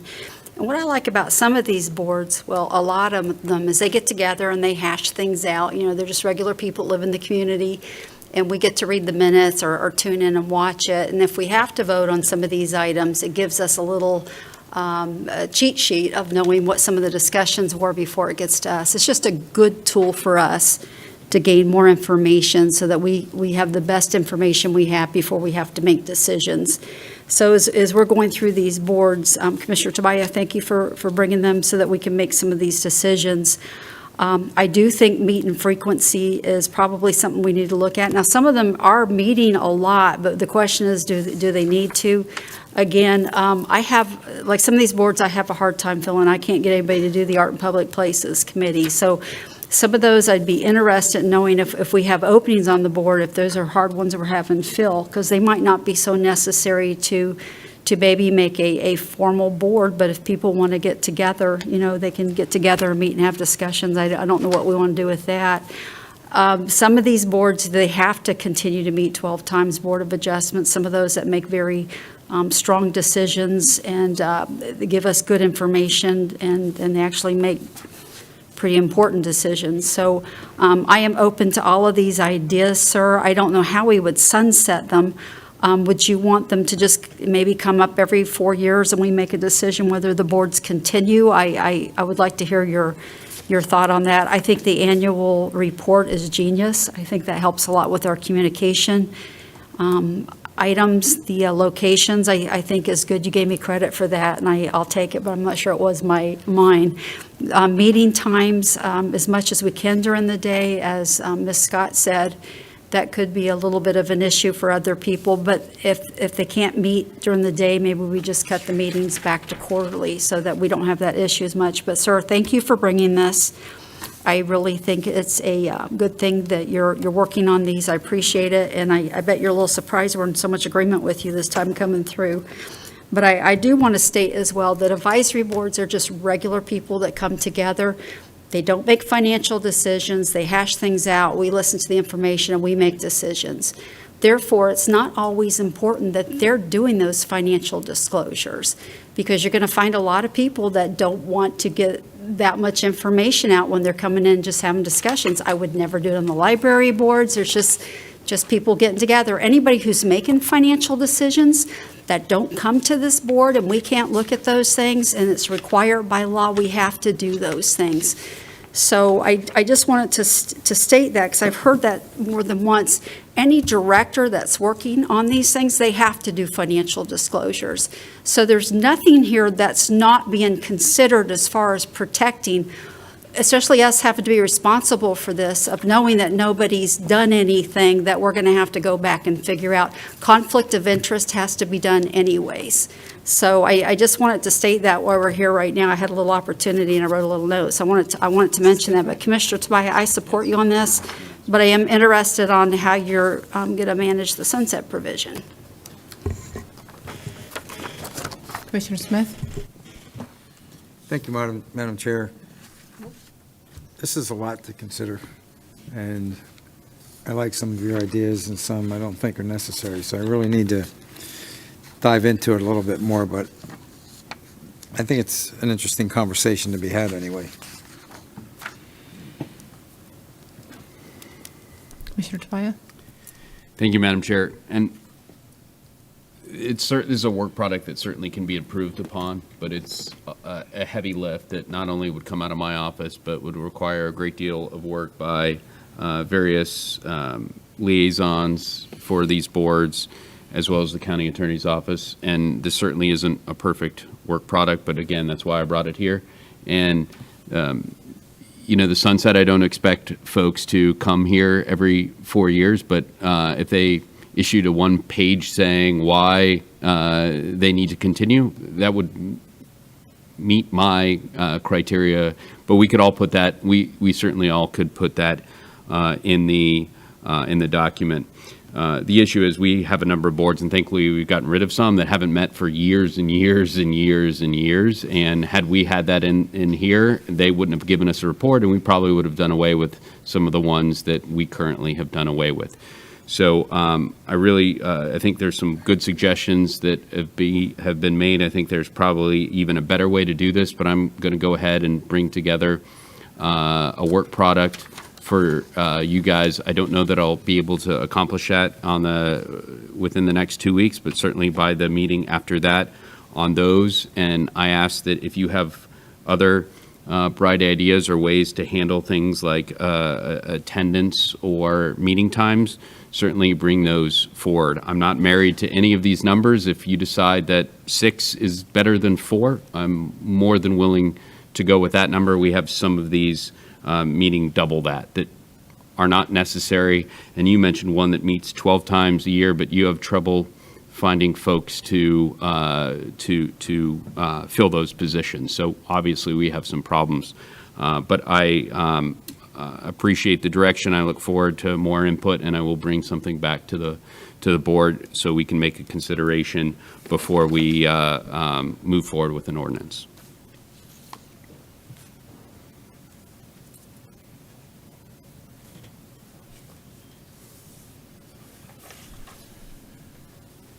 So with the sunset provision, does the board eliminate? Is that I'm not saying I'm against that, because obviously if people are on the board and they care about the board, they probably would let us know they want us to keep it, but. Madam Chair, I was just concerned with some boards that hadn't met for years and years and years and years. And if we had some requirement that you had to put in one paragraph why you need to, it needs to go on, I'm more than willing to pull, that was just one of the ideas. If you want that pulled out, I'm more than willing to pull out that sunset provision. There are far more in there that are, I think, better for the public, certainly better for us. I just think that when government creates a program and we don't put any sunset on it, it will continue, as we have a number of these boards, again, that have not met for 8, 10, 12 Oh, years. no, I get it. But there's a few in here that I see value to. Yeah, but if you want to pull it out, I have no problem doing that. Maybe just a requirement that the board review it every 4 years, and that way it comes back to whatever future county commission. Along that same line, you could just simply say that every whatever X amount of time, 4 years, 6 years, whatever, the board has to reaffirm their purpose and what they're doing and why they should continue. And then the Board of County Commissioners will make the decision at that time. But I like It's your simple. list of provisions in there, and I think we need a little bit of tightening up on that. So I Okay. agree with you on that. I'm interested to see what you bring back. Now, I know I believe it's the next item that you're going to move into that one? Yes, Madam Chair. Okay, are we done talking about item J1? I have direction, Madam Chair, so thank you. Okay. Item J2, so I guess it's introduced because I have two cards. Okay, I'll go ahead with this. This is only homework. First of all, I want to thank the boards for all their help putting this stuff together, and I want to also thank this board. The purpose of this item is just to get a sense of where the board stands regarding to certain non-mandatory advisory boards. The homework worksheet that I've handed out is to save the board as well as the public's time. All I'm looking at is the remaining boards, the non-mandatory boards, to see if you have any ideas on whether or not we need to look forward to doing away or just potentially talking about doing away with any of these boards. If you believe that we need to keep these boards, I'd ask that you, in the recommended section, just bring back to this next meeting that you think that these boards need to continue, and I will respect that. And if there are two of you that believe they need to be kept, I clearly would not have the votes, and I don't ever need to bring these up again. Let me be very clear. I am extremely, extremely, extremely thankful not only to the staff contacts, but also this board. We've done away with 10 and a half boards. I only have two more that I'll be discussing at the next meeting. That would be the Emergency Managed Service Review Committee and the Emergency Managed Service Advisory Committee. But short of that, if the board decides that they would like to keep all of these, I don't plan to ever bring it up again. All I'm just asking is to save the board's time. If you return this to me, it would be a public record. And again, I have A or B down there. If you would like to keep them, just put A. And if you guys all return A, then I won't mention it again. So I think, again, I want to thank the staff for all their hard work on this. And I want to thank you guys for allowing us to consolidate some boards, as well as doing away with some boards. That's, I haven't done away with all of them, but we've done away with double digits, and I think that's quite an accomplishment, and I greatly appreciate everyone's work on that. So all I'm asking is that you bring this back, and we'll go from there. All right, Janice Scott, and after Janice, Sandra Sullivan.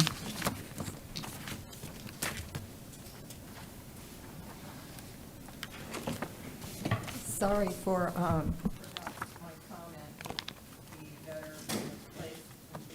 then in J2, but can I just ask, non-mandatory, how did, it's almost like a positive negative. The Board of Adjustment, isn't that a statutory requirement that the county has? How is it non-mandatory? Okay, so you don't have to answer that right now. But I haven't heard any comment, nor did I read in the parts that I could read, about county employees serving on these boards. And I think that's a really important thing. I think that's sort of the fly in the ointment today about some of the public comments that have been made especially having to do with financial disclosure and conflict of interest. So I really hope that that will be looked at as well. Thank you. Ms. Sullivan?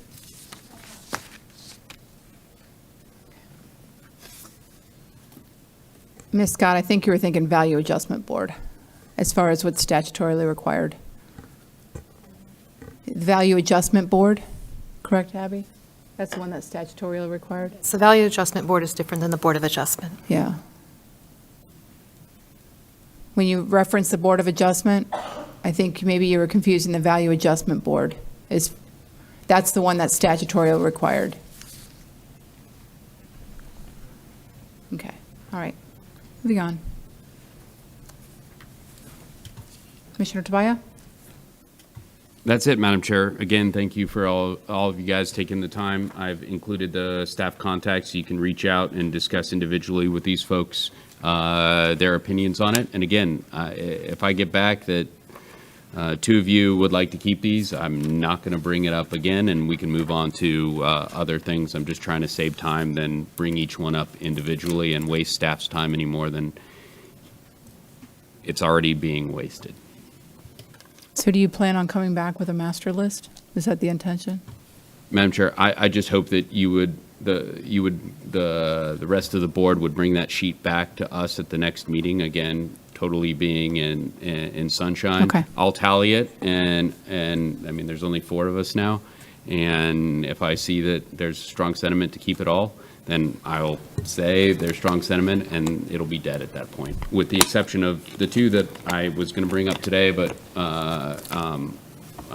decided to go in this direction first. Okay.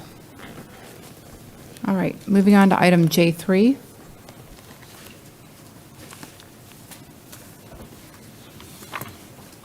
Who's going to handle that one? Oh, Commissioner Zonka, Madam Chair, I have the AO 47. I had Miss Abby send it out to us again, and with just a couple things that I was thinking about of tweaking. A couple of ideas, and I know that this is going to be just a discussion. And so I thought there were some things we might need to look at. One of the things, and it's been concerning me over the past few meetings, I realized that what commission offices charge for public records can be like what I consider extremely high, or some of us send them all out at one time. So if you look on page 4, I'm thinking if we could come together with some consensus of what would be a maximum that a commissioner would charge for public records. I think, wasn't one of the high numbers was $50 an hour? That is correct, yes. Yeah, so I think it's a little high myself. Again, anything I can throw out for free, if I can just do it with request, I'll do it. But I think we need to consider something that's a little bit more appropriate. I had thrown out to Ms. Jordan, maybe we could take like a consolidation of all of our staff and then use that. And she said, well, actually, we need to stick to something that's a little more towards our time and benefits. So I don't think we should base that on, I just think we should find a lower limit. I don't think anybody would complain about that. So I was thinking maybe we would do a maximum of $30 an hour for us so that we don't have those high numbers out there. And I think that would be a little bit more appropriate for the public. Again, you know, with my office, I know you guys do the same thing if there's something real simple. We try to do everything electronically anyway, so it's already in the county system. So if anybody asks for anything, it's usually pretty easy, just sending the email record straight across. So we're typically trying to do that as best as we can. And another thing I wanted to mention is, I guess it's election season, I don't know, but the public records are greatly increasing. No big deal. Everybody should get to ask for public records and get those. But what I did is I gave you guys a little tally sheet here, and I got, for February, we had 234 public records, which is higher, March 264. And again, anybody can request public records, but the staff time that's needed for the legal department now, it's really getting expensive. I think Ms. Nadia has to vote all her time for public records. But the thing that caught my attention is, so I asked the question, well, how many individuals are asking for more than one public record a month? Let's just do that. and came back with 20 in February and 23 in March. So I thought, well, okay, that's not too much. So I said, well, what are the numbers of them? Almost everybody in a month will ask for 2 or 3 public records. Again, that's just not much of a question for me. But then there was 2 on there that in February, one person had asked for 20 and another person asked for 16. And then the following month, it was 41 and 24.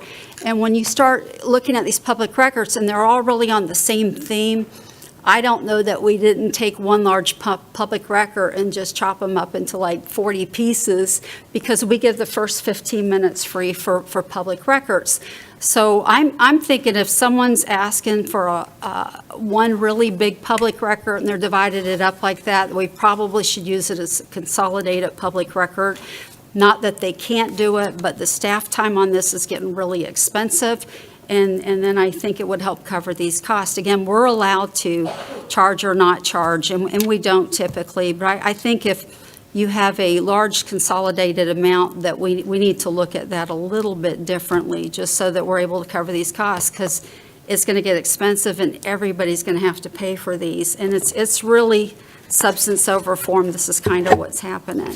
So I wanted to throw out those ideas with you guys. Again, this is an AO. The manager can do all this on his own, but I don't want him taking the hit on this, because it's not that we're not trying to get information to the community. We're trying to make it appropriate with cost when people are asking for 41 public records. And 23 of them are on like Sorrel emails. That's really a consolidated one. And they probably should get the first 15 minutes on that free. Then they should have to pay those other costs. And another item that's happening is someone's asking for a large number of public records. Staff is spending the time on that. They're not picking them up and paying for them, and then they're asking for more. And I think all the other entities that I've asked other governments, people have to pay for that one before they're allowed to put in another one. This just kind of stops a little bit of abuse of it, and it allows people to get public records, and it helps the legal staff not to keep hiring extra lawyers to try to take care of this. So this is what I worked on with you guys, and so this is my first attempt at giving y'all information, and so looking forward to the conversation. I gave you some things here, guys. I didn't mention people's names on purpose, so there you have it. That's interesting. Yeah, I like it. I think it'll actually save people some money in the long run if it's cheaper. Because what can I ask? Who's charging $50 an hour? That was a commissioner's rate at that time, so it was our prior commissioner in D2. Okay, because I know it was set up here that wasn't the case, but did we look into this? Did we verify that? I understand it was, yes, his rate, I believe it was at $50-something an hour, but I can double check if you want the exact amount. No, I mean, I'm fine with that. I just think that that's outrageous, but all right. Learning that we kind of set policy on things and we catch them, so. Right. No one should be charging $50 an hour for public records. But I think it probably needs to be uniform regardless if it's from our office, if it's from your office, or if it's from staff's office. I think it should be I agree. as cheap as possible, but I know that we've been hit a lot more lately with requests.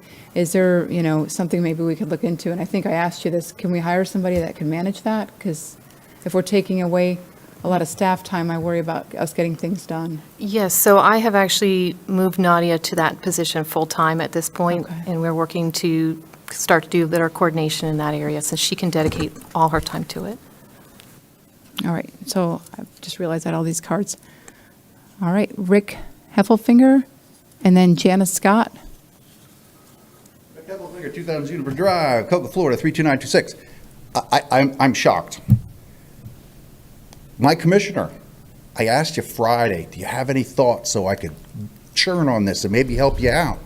Nothing. We have a Legistar, right? The Legistar? What do we use the Legistar for, people?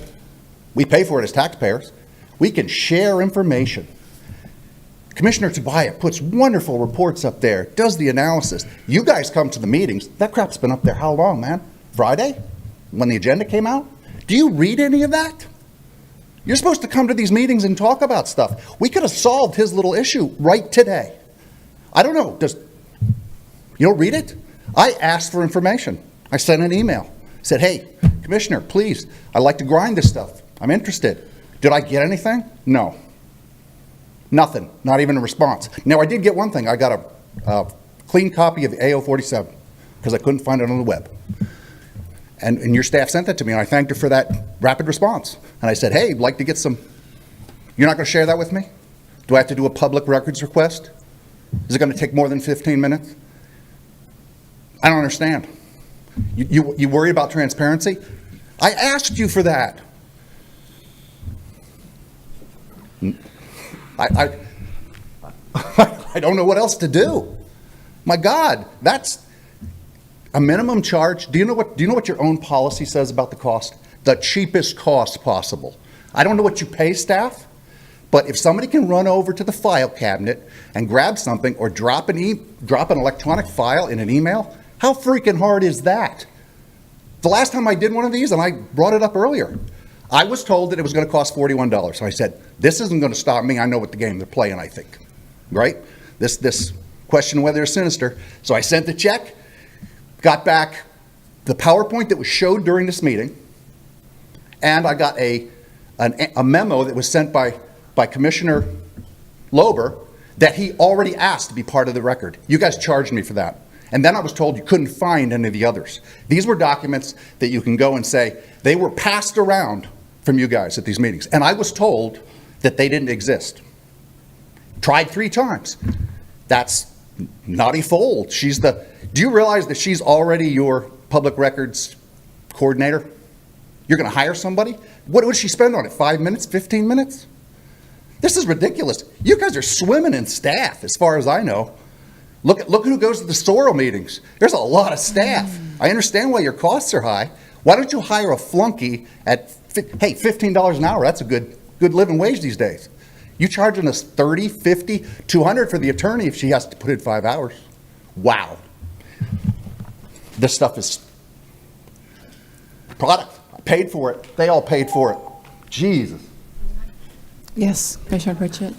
I just want to jump in. Mr. Heffelfinger, what's in my head is not public record, and until I decide what I'm going to do, I'm not going to call you up and get in a discussion with you of what's going on in my head. This is a discussion here. Nobody's talked about it. It's being done first time in public. Nobody knows what's going on. We're doing it in front of the public. There's not a better forum than hearing what's in my head with the first 4 commissioners hearing it at the same time. So there was no public record. I had her send that to you and tell you it was going to be discussed. That's all I had, and other than if I'm going to make stuff up, but I'm not running what's in my head through with you until I've determined what's the best thing to do in a discussion. I'm not getting a conversation with you, but that was really, really ridiculous. Ms. Sullivan?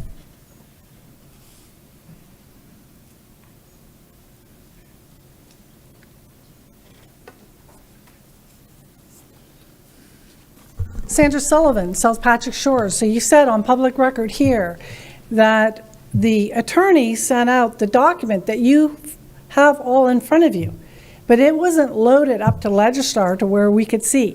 I did a public records request for AO 47 that you're discussing today that we can't see that are in the audience. Transparency and accountability is the core function of good government. Brevard Commission should be strengthening, not weakening, transparency. If you have nothing to hide, you hide nothing. Transparency is government's obligation to share information with citizens that is needed to hold officials accountable for the conduct of the people's business. Despite Sunshine Law and much pro-transparency rhetoric, information requests are being ignored, given the bureaucratic slow roll, and discouraged by inflated price tags for staff time. It is thus profoundly disappointing to see this commission discussing action with AO 47 to make records requests even more difficult and more expensive to obtain. What are you hiding? We, the people of Brevard, demand that Brevard County has a duty to affirmatively disclose certain information in a timely manner, to share information requested appropriate so that students may hold their elected officials accountable. Instead of increasing the costs on records requests and making it more difficult to get transparency, we the people request that you strengthen public records with exemptions for nonprofits, media, and committee members. I believe the county has violated state statute Sunshine Public Law now on several occasions. 1, omitting records with public records requests, which I obtained from other sources. This has happened now 3 times. The most recent example is with the keyword EBIAC. What are you hiding? Slow rolling documents. Number 2, I have some records requests that are just ignored or remain unfulfilled. What are you hiding? Number 3, highest cost director instead of lowest paid staff for public records requests invoices. I have some records at $95 an hour for simple requests that IT and public records could fulfill. What are you hiding? Number 4, recently D1 Commissioner expressed intent at the county budget meeting to obstruct providing records until after the commission voted on the Save the Lagoon 2022 plan. What are you hiding? The unintended consequence of the January 22, 2020 changes to AO 47 is now records get reviewed by a department, and that department can remove records that they don't want the public to see. Thank you. Ronaldez?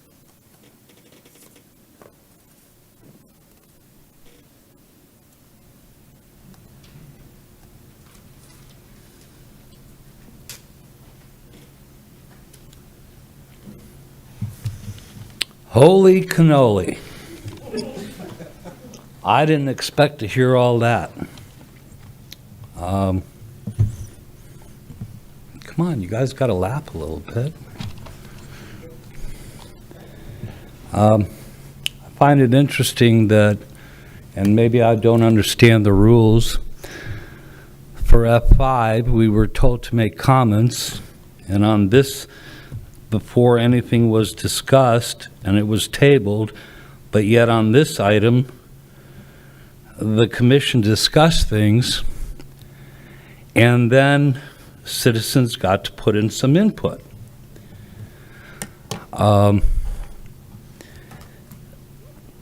What is going on here? Brother, what is going on? Document requests. And I understand that somebody's going to be in charge of this, but we, the taxpayers, realistically shouldn't pay anything for this. We really shouldn't. But there's something going on here that needs to be adjusted. We got to pay through our millage rate somehow or in the budget to receive these documents for free. But I don't see an analysis of what the costs are every year over year for document requests. And I think that needs to be looked at carefully. And I know the silly season is approaching. That's when documents may get further scrutiny amongst all. But citizens have a chance to, should have a chance to see this. It's like the county has an attorney that helps you guys out. But when I want something and I got to do something, I pay the taxes, we all pay our taxes, I got to hire an attorney. Now, when we think about it, wait a second, you're elected officials, we elected you. If we feel wronged, we got to hire an attorney. So I'm going to propose right now in the budget that citizens should have citizens representation through an attorney to get these documents that represents us, Citizens Council. If we don't want to get this straightened out with the document requests, let's work together, man. All right, that's all the cards I have on this.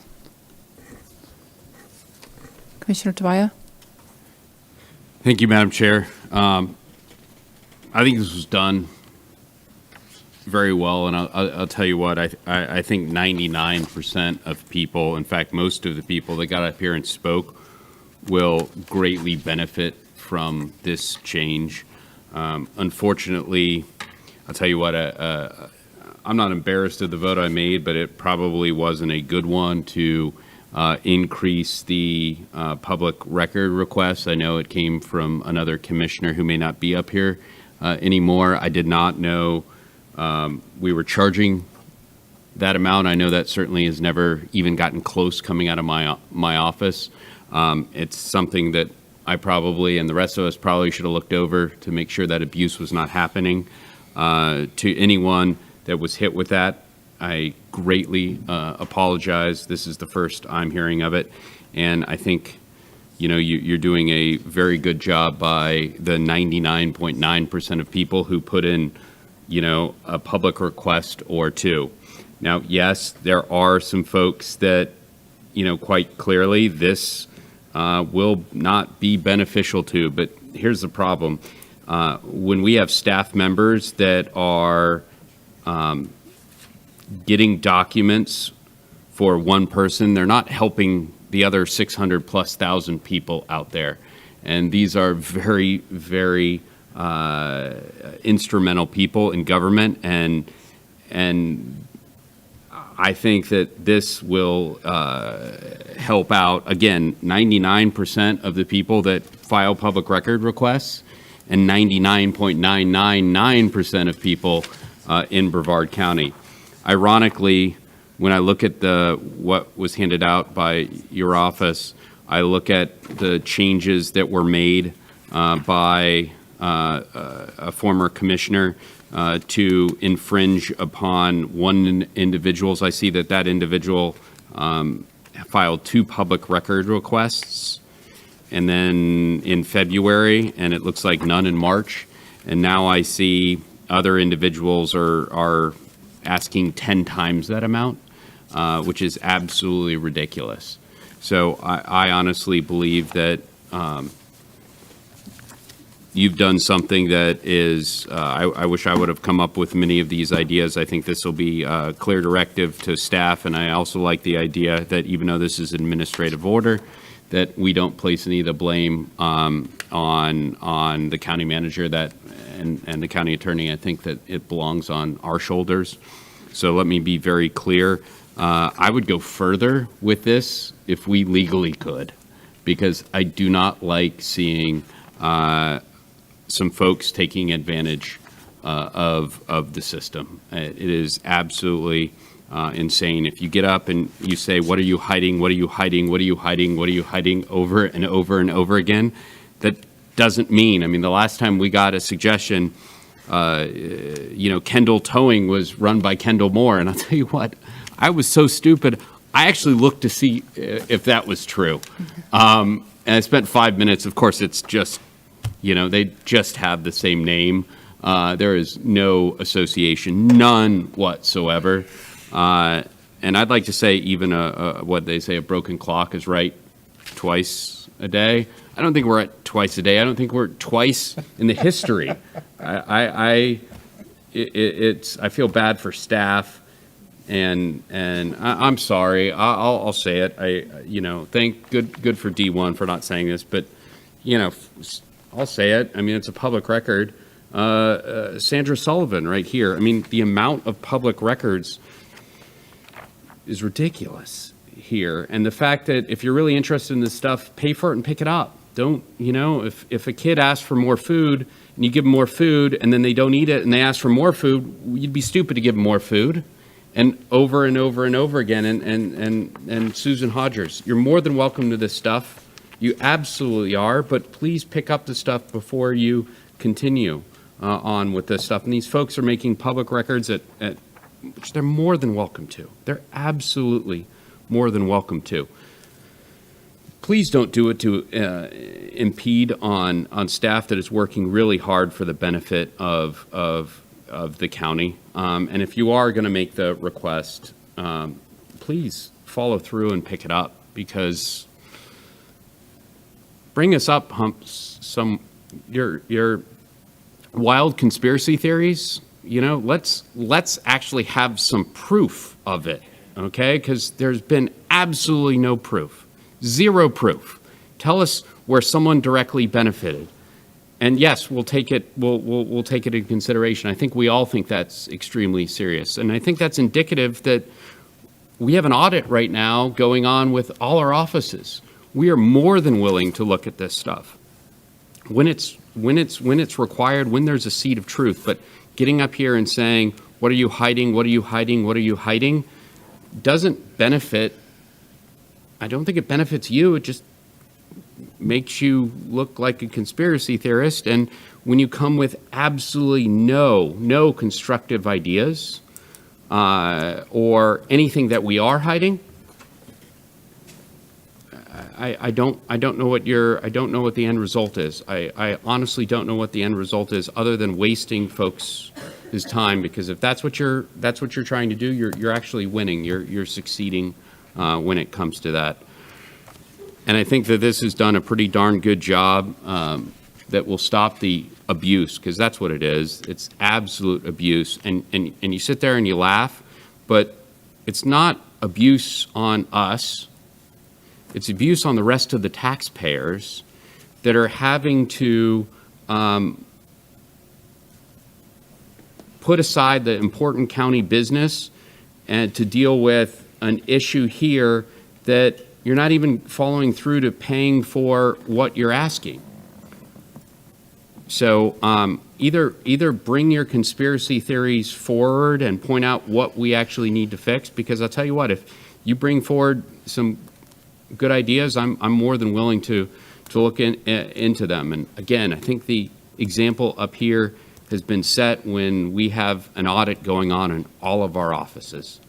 All of our offices. I sat down for more than a couple hours and answered as many questions as were asked, as did my staff. And if more are required, I'd be more than willing to do that. So we don't have anything, we have absolutely nothing to hide.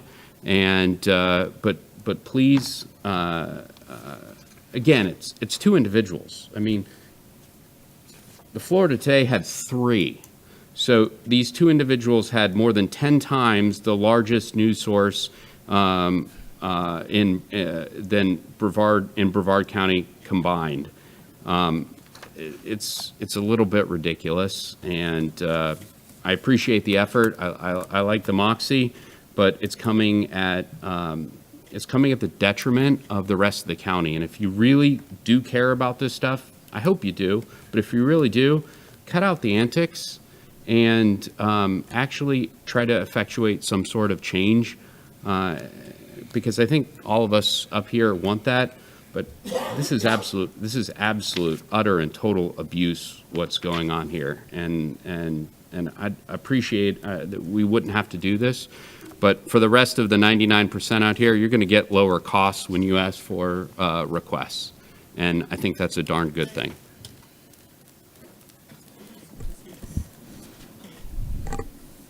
I think that was well stated. This is going to come back, correct? Yeah. And I'm glad you took the uncomfortable task of addressing, the abuses. And that was what the former commissioner brought up. And that's sort of why he was charging apparently $50 an hour before he left. But, with easy records, our office has always given them up without any cost or trouble. We just send you forward emails along, whatever, if that's what you ask for. But if you even look at some of the natures of these requests, they're personnel files, they're weird things, or they're so vague that staff has to spend time trying to decipher, is this a request? Because there's 15 things along with some built-in accusations. So, unfortunately, there's a tremendous responsibility on us, to protect and exempt info before it's accidentally released. We don't set the rules, the state does. So as far as that goes, and usually it's with good purpose, we'd put the whole damn government online if we could. Believe me, it would make my life a lot easier. But when you ask staff to spend, hours and hours of time going through these records, it's not her that suffers or him that suffers in that department. It's the rest of the taxpayers, because they're not doing work for them. So I'd be upset for those people that abuse it. When you're talking between two people, you have 65 public records requests, and it's not, oh, I need the email between John and Sally for the past 12 months. That's a 5-minute ask. It's, it's 2 paragraphs of, okay, what exactly do you need? Because we want to make sure that we follow through with the request.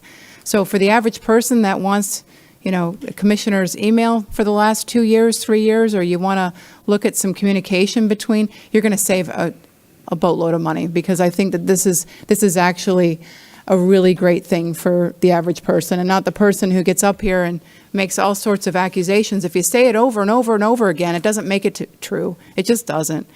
So if anyone in the audience or anybody that gets up at this podium and wastes 3 minutes of our time making baseless accusations, please, by God, file an ethics complaint. Because if everybody that worked for the county and everybody on this board was so corrupt, then none of us should be here. So please, file an ethics complaint. They'll investigate it. They have a whole team of investigators, people with actual backgrounds that do this stuff, and they can look into it, That's what I would recommend that you do, because I know I wouldn't want to serve with a bunch of corrupt individuals, and I wouldn't want a bunch of corrupt individuals working for this county. So if you suspect something, please, by God, set it up for an investigation.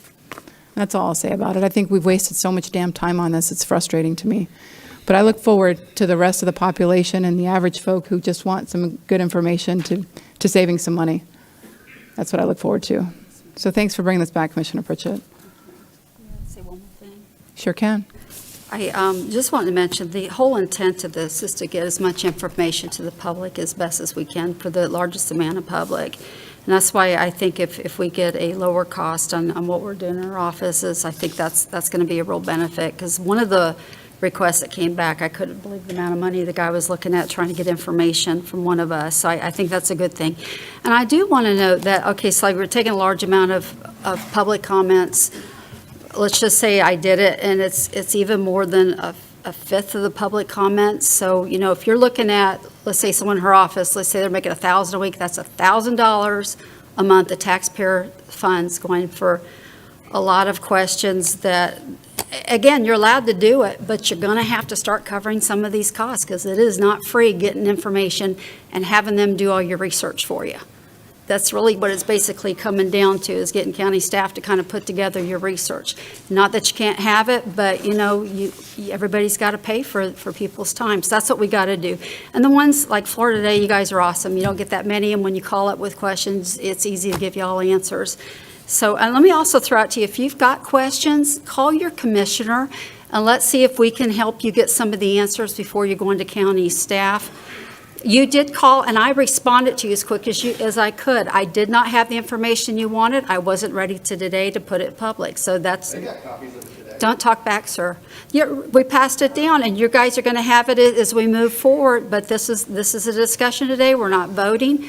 So I wanted everybody to hear everything that we're discussing today, all for the first time together, and that's a good thing. But I think Commissioner Tabaya really narrowed it in, is trying to get you have 234 people want public records. We should be able to get them theirs without someone getting a whole fifth of everybody's monthly time out of it. Not that they can't, but if we have to hire more staff, someone needs to pay for it. And I don't think it should be every taxpayer. So I think it has been abused. If they want it and they pay for it, I'm all happy for that. So that's a good thing. So thank you guys, and spend some time thinking about it. And again, I'm glad we're doing this so we're not putting the pressure on staff. So I think it's a good thing to look at. And thank you guys for listening. Was it November yet? It's just mean. It's mean season. All right. Moving on to public comments. Dr. W. Wanda Jones.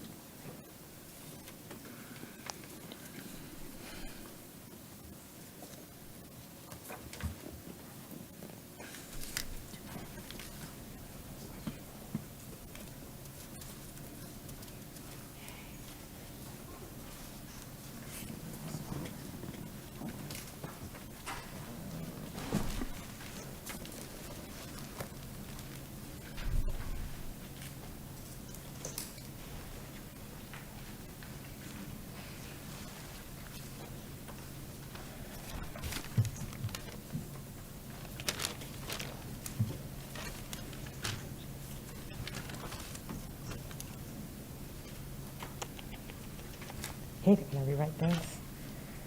Okay. Okay, thank you. Do I need to just say my name? Yeah, we can't hear you. I'm Sorry. sorry. It's okay. That doggone virus. What is the procedure? Do I just say my name or? Yeah, just say your name, please. Okay, all right. And maybe where you're from? Okay. My name is Dr. Wanda Jones. I'm from Orlando. I am a marine mammal biologist, and I conducted a study on marine mammal feeding preferences. I received my master's and PhD at the University of Florida, and I've conducted scientific research looking at manatees, feeding preferences, and other marine mammals while working for the U.S. Fish and Wildlife Service and NOAA's National Marine Fisheries Service. Manatees and seagrasses have co-evolved together for millions of years and have a codependent relationship. The IRL had a resident population estimated by an expert to be approximately 1,100. Approximately 700 plus manatees died last year and this year and are still dying of starvation. I would like to address misinformation publicly stated by Commissioner Smith on March 22nd. He stated too many manatees are eating a small amount of seagrass. First, there is virtually no seagrass in the IRL according to experts and my own personal observations. Scientific studies have concluded that a seagrass meadow size of less than 1 hectare can sustain intense seasonal grazing by manatees. A collaborative study between USGS and Kennedy Space Center and NOAA showed that manatee grazing can help maintain more diverse mixed species seagrass meadows.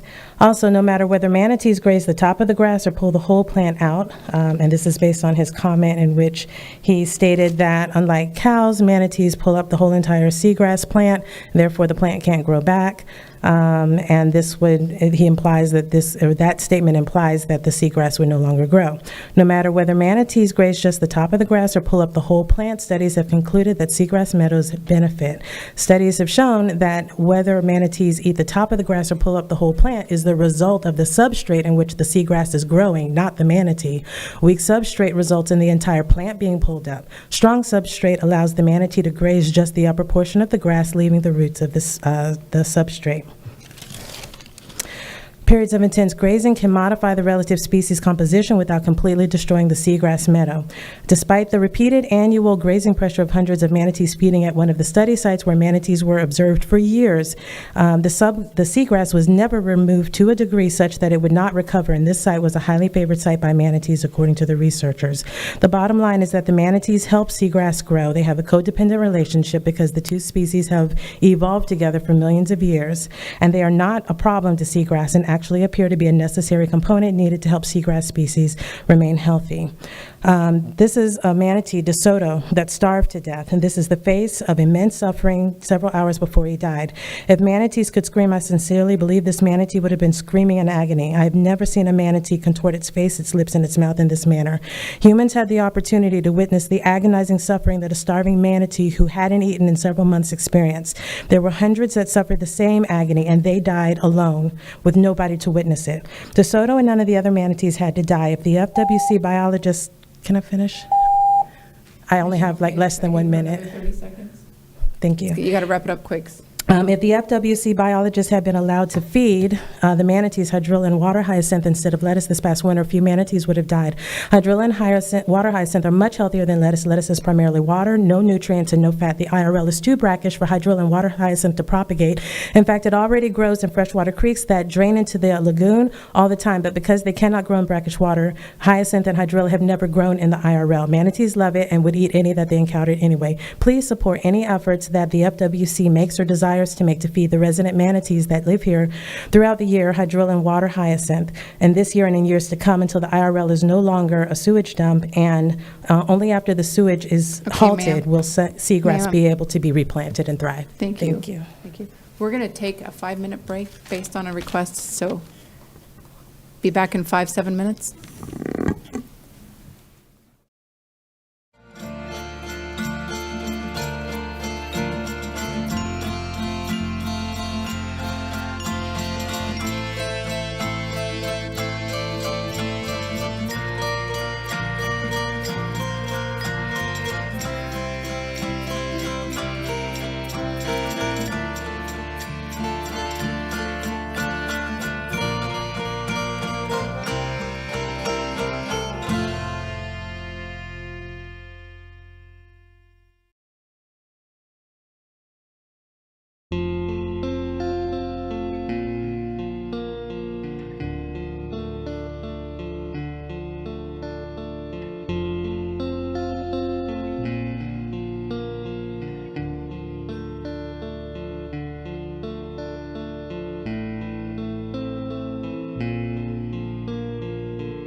please?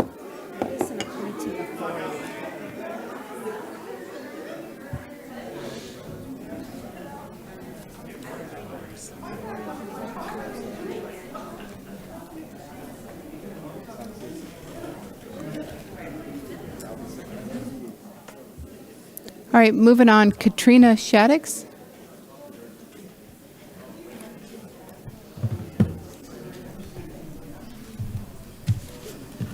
Thank you, Katrina Shaddix, Executive Director of Bear Warriors United. I am a third-generation Floridian, and I've been visiting Playland Beach since the early 70s when it still had a little snack bar there. I've also been hiking and exploring the Merritt Island Wildlife Refuge for decades, and I've been recreating on the Indian River Lagoon for so long that I remember the crystal clear water and the expansive, massive meadows of emerald green seagrass as far as the eye could see. But now that's all gone. The NIRL is a dead zone, a collapsed ecosystem that can no longer sustain life or generate ecotourism dollars. And then a quote from a bio in an article on Commissioner Smith. He said, referring to the Delaware River in New Jersey, "This is where I developed my deep love of nature and for being in and on the water of the river I loved." And if you read about the Delaware River, it has been polluted for a couple of decades. So hopefully you didn't bring down that polluted mindset down here from New Jersey. You know how us natives... I didn't bring DuPonts with me. Good. That's good to know. All right, some quotes from the last meeting. And just a warning, I'm going to pick on you for what you said. One big boy. Okay. First one, you said, nobody's addressing that we have too many manatees eating such small amounts of seagrass. And that's right. That's because we don't have too many manatees. The last count in 2017, we only had 7,520 manatees compared to 22 million people. Comparing those numbers, it's clear to see that we have too many people, not too many manatees. The next thing you said, they're eating themselves out of house and home, and actually that's incorrect. What is correct is we have polluted them out of house and home. And the main source of pollution is in the NIRL is human-derived sewage, which never could have happened without the Brevard County Commission taking developer donations, then voting to approve an upzoning sprawl development request for those same developers, which permitted the developers to commit countless crimes against nature, involving massive deforestation, the filling in of wetlands, and the catastrophic degradation of our waters, hence the pollution and ecosystem collapse of Brevard County's part of the Indian River Lagoon.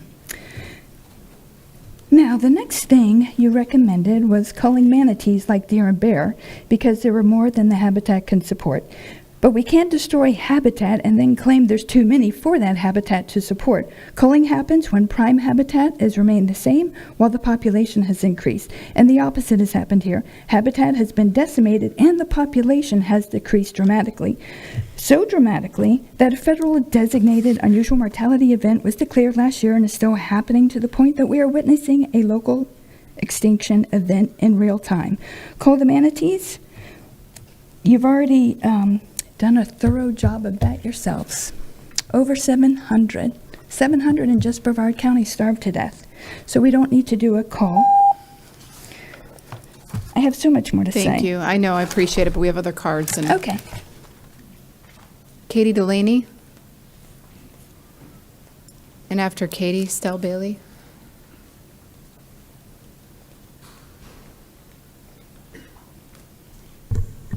Hi, I'm Katie Delaney. I've never been to a county commission meeting. This is my first time. Sorry. So I've been going to school board meetings for the past year. I've been to every school board meeting and school board workshop since March of last year. And I am here to ask you guys to, I don't know if you have this authority, but to look into their finances. We need a forensic audit of the finances of BPS. They just announced to us that they have a debt consolidation loan of $512 million. That money, to be fair, is from 2008 till now. That's $512 million of our tax dollars that's debt. That's not counting their yearly budget that they're getting every year. Now they are asking for a millage, and it's on their agenda that they just dropped today for next school board meeting. They've already mismanaged hundreds of millions of our tax dollars already, and they have shown that they are not to be trusted with 1 cent of our dollars anymore. And they can't pay our teachers, they can't pay our bus drivers, our schools are falling apart, and where is all the money going? They're getting hundreds of millions of dollars every year, and we're not seeing where that money is going, and our kids can't read. Our kids can't do math. 50% across the board of our students in BPS are below grade level in math. And so I'm here as a last-ditch effort. I've contacted legislature, I've contacted, Governor DeSantis. I've contacted every government official I can think of except for you guys, and I'm practically begging for a forensic audit. We need to know where our money is going, especially before they raise our property taxes here. So, thank you. Thank you.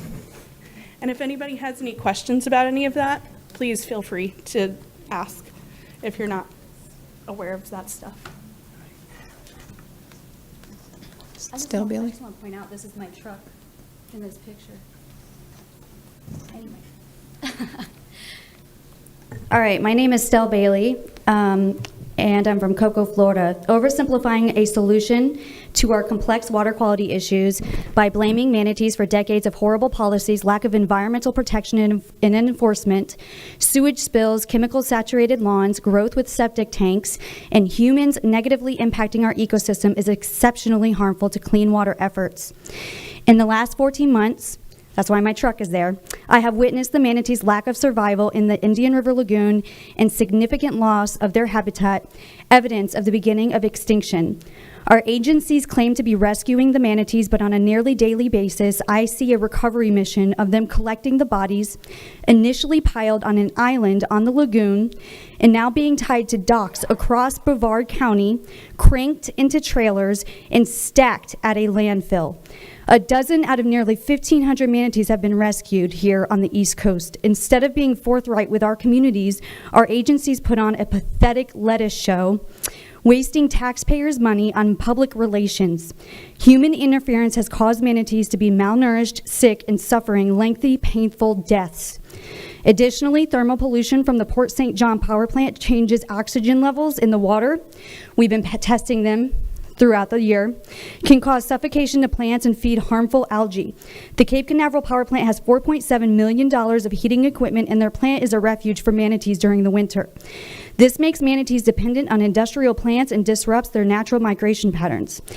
The Clean Water Act passed in 1972 brought restrictions on thermal pollution, but officials cut a deal with FPL, allowing their plant to keep pushing out hot water to reduce cold-related mortality in manatees.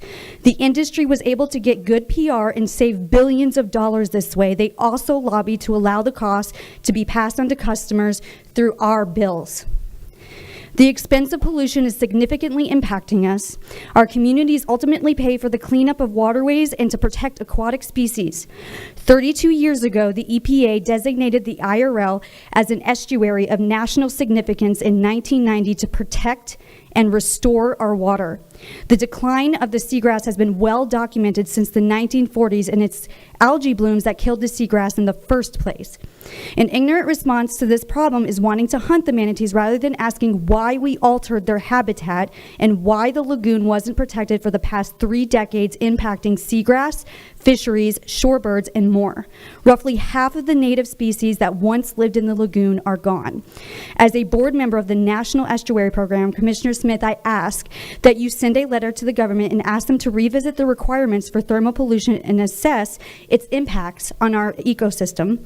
I also ask that the commission meet with Fight for Zero to discuss numerous ways we can educate communities on the balance of our ecosystem, water quality, and how to reduce the impacts of pollution. One more sentence. Community participation is the most powerful tool for environmental conservation. Thank you. As long as we're all pulling in the same direction. Exactly, and that's why I'm willing to meet with each one of you if you want to talk about education, because community engagement is something that I specialize in. Thank you. Thank you for being here. CJ Saturday? And after CJ, Robert Kukowski? Hey y'all, happy Tuesday. On January 22nd, 2020, Brevard County Sheriff proudly accepted a resolution recognizing the U.S. Constitution as a cornerstone of our government. And Ms. Zonka, you agreed. And then on January 31st, 2020, Brevard County Commissioners took an oath to unprecedented vote to uphold the U.S. Constitution. Mr. Tobiah, you did a wonderful speech about how you guys are hypocrites. If we're going to ban panhandling, then politicians need to be banned, charity organizations, everybody, because it's protected speech. And either you're for the Constitution or you're not. Thank you. All right, Robert Kumklowski.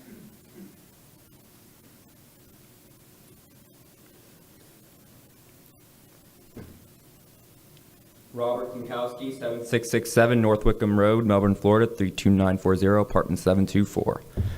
All right, so I'm talking about Citizen Advisory Committee appointments again in my candidate status, making me ineligible for District 4's appointee to their TPO Advisory Board. Section 5.6, Public Participation and Inclusion, per our Home Rule, Brevard County Home Rule Charter. This brings back to the locality. All citizens and taxpayers are entitled to have access to their elected officials to present their grievances to the county government and to participate in county government in an effort to guide the future of the community. When making appointments of the individual citizens who desire to participate in government to any decision, making regulatory advisory board committee, including the Charter Review Commission, the Board of County Commissions shall make appointments based on competence, expertise, or merit of the prospective appointee. When appointments to all of the county's boards and committees are taken as a whole, the appointments should include citizens from all segments of society in Brevard County, reflecting differing viewpoints, gender, life experiences, professions, races, and ethnic backgrounds of Brevard County society in an effort to provide balance with regard to race, gender, or ethnic background. So I want to ask why my candidacy makes me ineligible for a Citizen Advisory Committee per our Home Rule Charter. That holds no bearing. I think it's actually great that I wanted to run, just like each and every one of you wanted to run for where you're sitting at now, and I find that to be an honor to serve Brevard County if elected for Brevard County Commission District 4.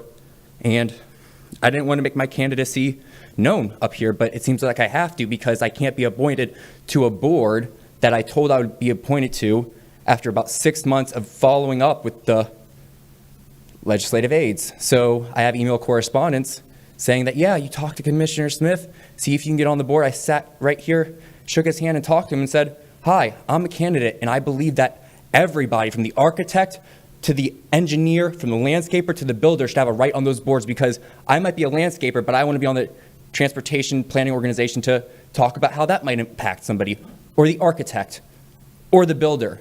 Just because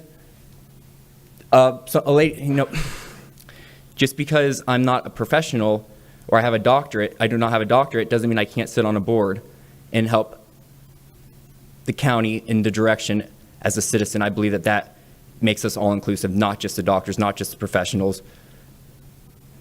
That makes it exclusive. So I'll leave off with this too. There was a lady back there that said that, she's in a rough time right now. How is she supposed to access public records? Because if you're impoverished, say you make $14,000 a year, what if you have a record that comes up for $200 like I did, and I was only asking for the Melbourne-Tillman Water Canal from a certain date to a certain date? It was like 2 weeks, and it came back 3 months later with a $250 charge. That was my first records request. I couldn't pay for it. Actually, Mr. Heffenfinger offered to pay for it for me. We were sitting at Panera in front of Mr. Abadi. And it just so happens 2 hours later, I got the records request back. So thank you for that. Thank you. All right, that's all the cards I have. All right, moving on to board reports. Mr. Vacate. Commissioner, we have one item that staff, I've been speaking with the county attorney, and it relates to the District 2 Commission office and the staff.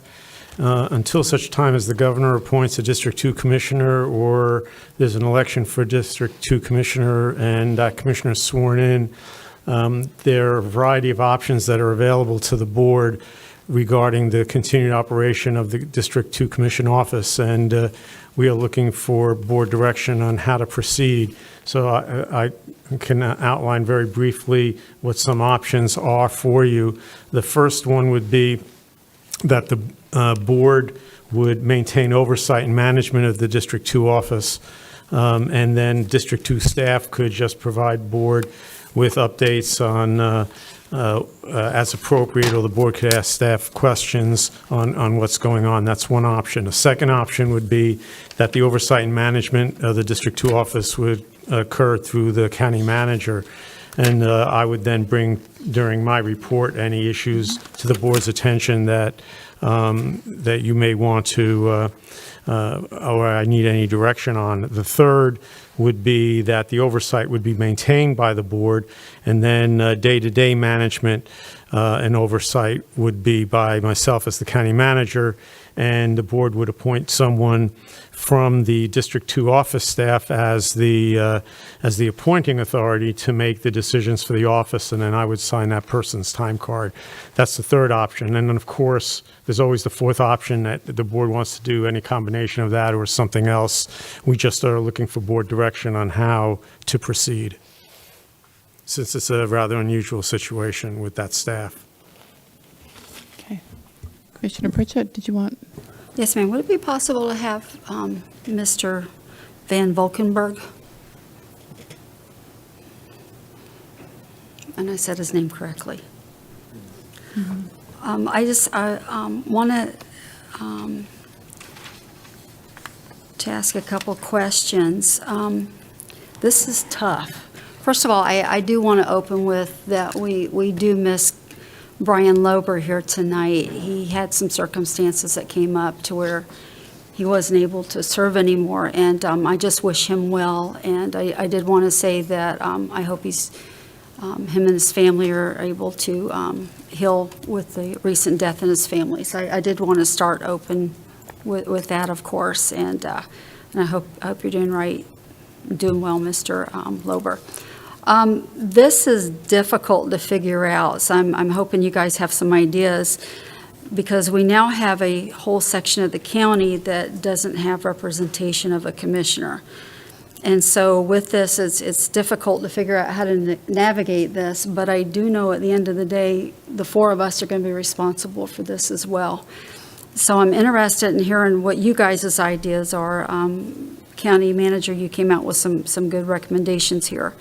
But I do feel like Mr. Van Valkenburg, I want to call you Mr. Fritz, it's easier.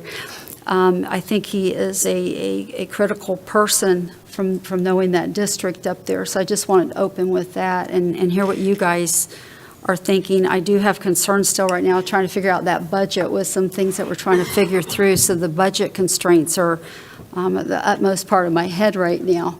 So, Commissioner, I just want to throw out an idea that I do like the thought of having Mr. Fritz, and that he would directly report to us like any county staff with things going on in District 2 for us to have information.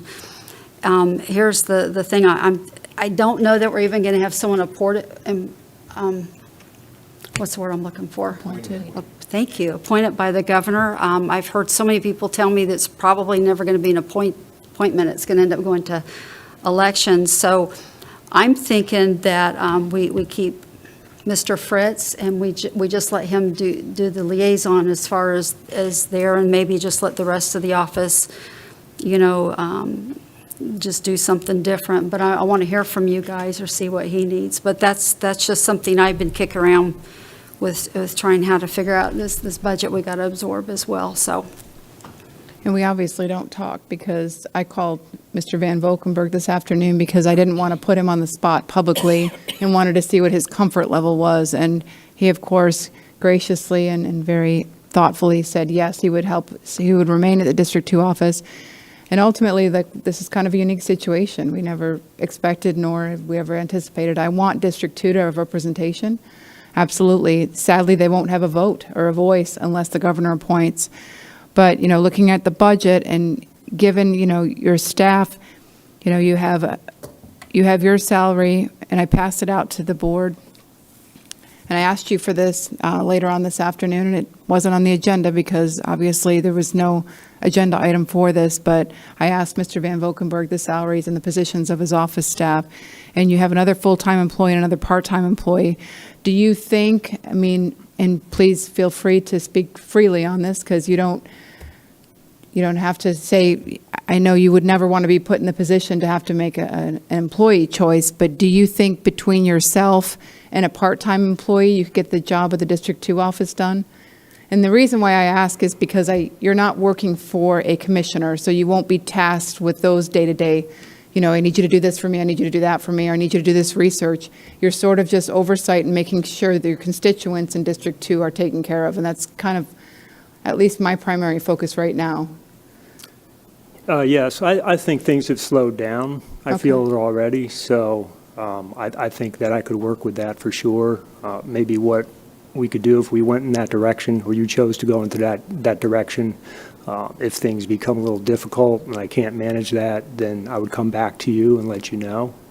But I think obviously things will slow down without having a commissioner in the office. So. And you, as the chief of staff, I didn't want to talk to your employees because you're their direct supervisor, but I guess you can only guesstimate if the part-timer would agree to stay on, but at least that would be that's kind of where I'm leaning, at least for the District 2 office for now. And if they have more needs, you can certainly let us know. But I want to make sure that those calls are answered. I want to make sure there's somebody full-time in that District 2 office, so if someone calls, someone's there to answer and help them out. Absolutely. Commissioner Tobias? Thanks, Madam Chair. And I think of the 4 options presented, I think option 3 provides the most flexible approach and will serve the constituents of District 2 the best. The previous commissioner said over and over and over again, District 2 is unique, and there is no doubt that District 2 is very unique. And I've worked with Mr. Van Valkenburg before, and he's been nothing but straightforward, honest, and I think that the folks of District 2 would be very lucky to have someone who, quite frankly, has dealt with them on a daily basis while his time is there. I agree that with the lack of extra work that would go in with research and all that stuff for a commissioner, maybe we don't need that extra. Wouldn't need that extra staff. So I think that, giving Mr. Van Valkenburg that part-time is probably the wise way to go. I don't think, however, though, we need to. But I think option 3, when it comes to the functioning of District 2, is probably the best. I don't want to have Mr. Van Valkenburg need a packet of pens and have to come to the board for that. I think that the county manager, who also I have great faith in, can oversee the day-to-day. I don't think that we need to worry about any large amounts of resources until we get everything figured out. We don't know whether or not there's extra money left over. But again, I don't want to hamper that office on the nickel and diming and having him to wait those 2 weeks between. So I think that that's something, I know it'll be extra work for the county manager's office, but I think it probably will serve the folks of District 2. Quite frankly, the policy in my office is if there's an issue with District 2 or any other district, I speak with the commissioner first and then come to us secondarily, and it's difficult to say that now. But I think if we designate Fritz here as the point person there, I think that he has a better handle on that unique district than what we do. But I think it's very important that we recognize him as managing that office until such time that the governor makes a decision to put someone there. So again, I fully support option 3, which is that hybrid between board for larger decisions and the day-to-day basis. The county manager and I sincerely, not that I'm sure he wants it, but I appreciate Fritz up there in the penalty box. So especially when it comes to zoning issues, I think he would have insightful input, certainly knowing a lot more about the water issues that face District 2. I would feel a lot more comfortable with knowing the input that they get at the meetings with him up there. So that's I'm on 3, option 3, Madam Chair. And you're okay with him having a part-time employee? So if he ever needs to take a day off, he can actually take a day off? I think it's far too much to have him by himself Right. there, answering the phones, doing the liaison between the constituents, and it's way too much to ask of one person. I certainly wouldn't expect, even though he's got a lot of letters that follow his name. He's a JD and an MBA, and I'm sure 5 other things. So he's very qualified, but more importantly, he has the knowledge of that district. So yes, I think an extra person there, the part-time person there that he may want, a little bit more, but I think that's the one that financially makes sense until we get all the finances figured out in that office. Commissioner Pritchett? Yeah, Mr. Van Valkenburg, I'm just going to ask, as you're gathering information for the meetings, as far as zoning items and stuff, that you wouldn't mind giving us all a call and briefing us on the items coming up, just as any staff member would, so that we're doing the best for your district. If you wouldn't mind doing that, I know you'll be at the briefings as well, but if you would just make sure we have all the information we would need to make sure that we don't mess up District 2. Thank you, sir. Okay. Commissioner Smith? I would like to reserve judgment because this is a very fluid situation that none of us are familiar with. So I think out of the box, what we're talking about works, but I think that it would behoove us to revisit this maybe in 30 days or 6 weeks and see how he's doing, get his feedback, and go from there. That way, if we need to revisit this, we've already laid the groundwork to do that. I don't know what that means, revisit. I'm just trying to help him today. Well, I know that, but I'm just saying, if we reach out to him in 3 or 4 weeks and do this again, maybe we can get some information from him that is very pertinent, that we may change course and give him a full-time employee or cut the part-time employee. We don't know.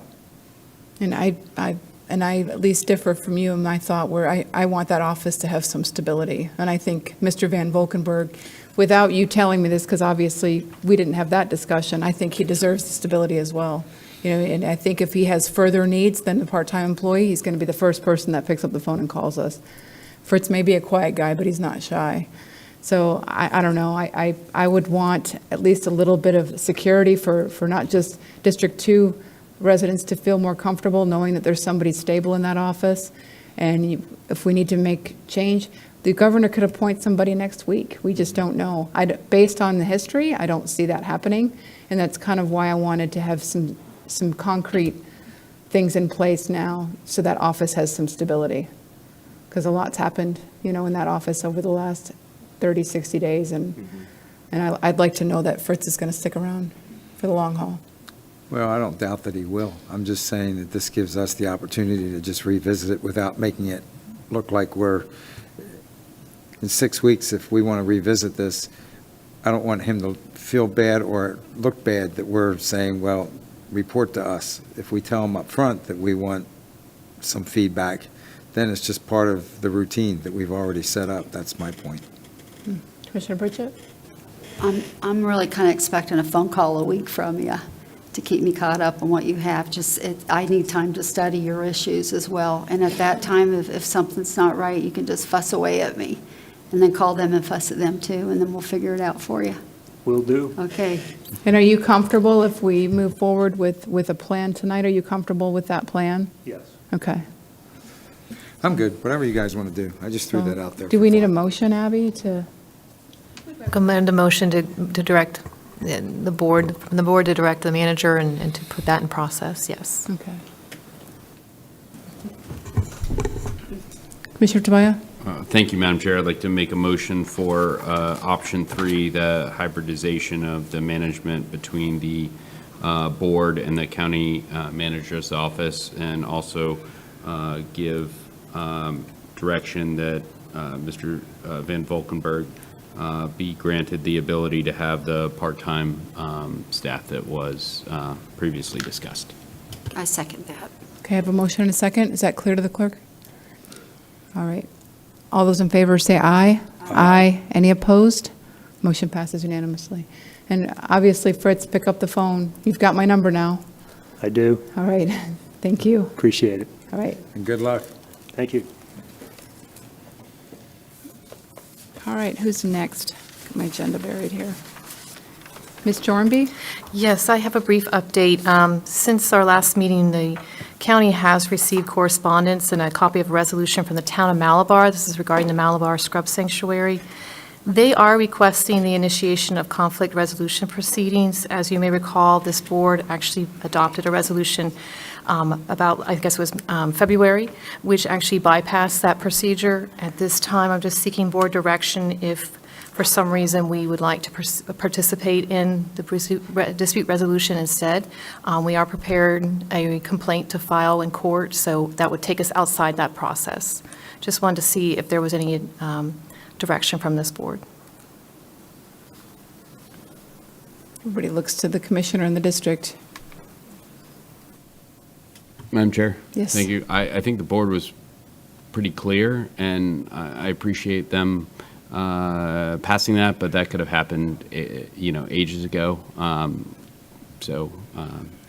Thank you, but no thank you is my perspective. I hope the board would continue with the direction that we went on weeks ago, and I'd like to get this resolved before, and I think we were pretty clear on what direction we were interested in going in, and they decided to go in another, which they certainly have that ability to, but now let's put this in somebody else's hands, and that would be the court systems. Okay. All right, anything else? Nothing further. All right. Commissioner Pritchett? No report. Commissioner Tobias? No report, Madam Chair. Commissioner Smith?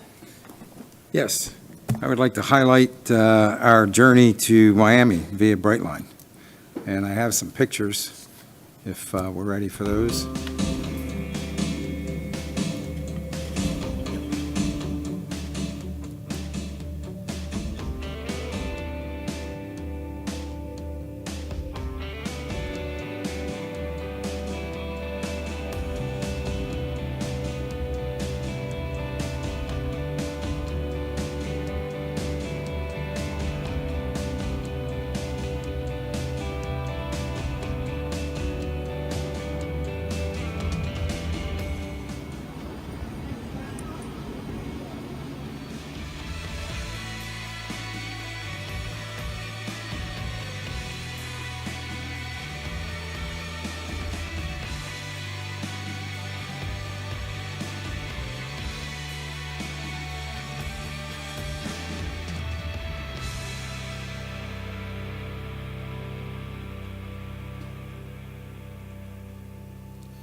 All right, well, that was the professional part. Now, I have some individual pictures that, do we have those?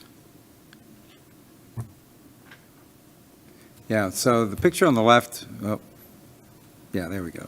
That's the inside of the train, and they made a point to tell us that these designs for these trains came from interviewing architects that built small homes and travel trailers and recreational vehicles, because they wanted to be able to pack as much into that small space as they could. And they really succeeded. They've got very comfortable leather seats.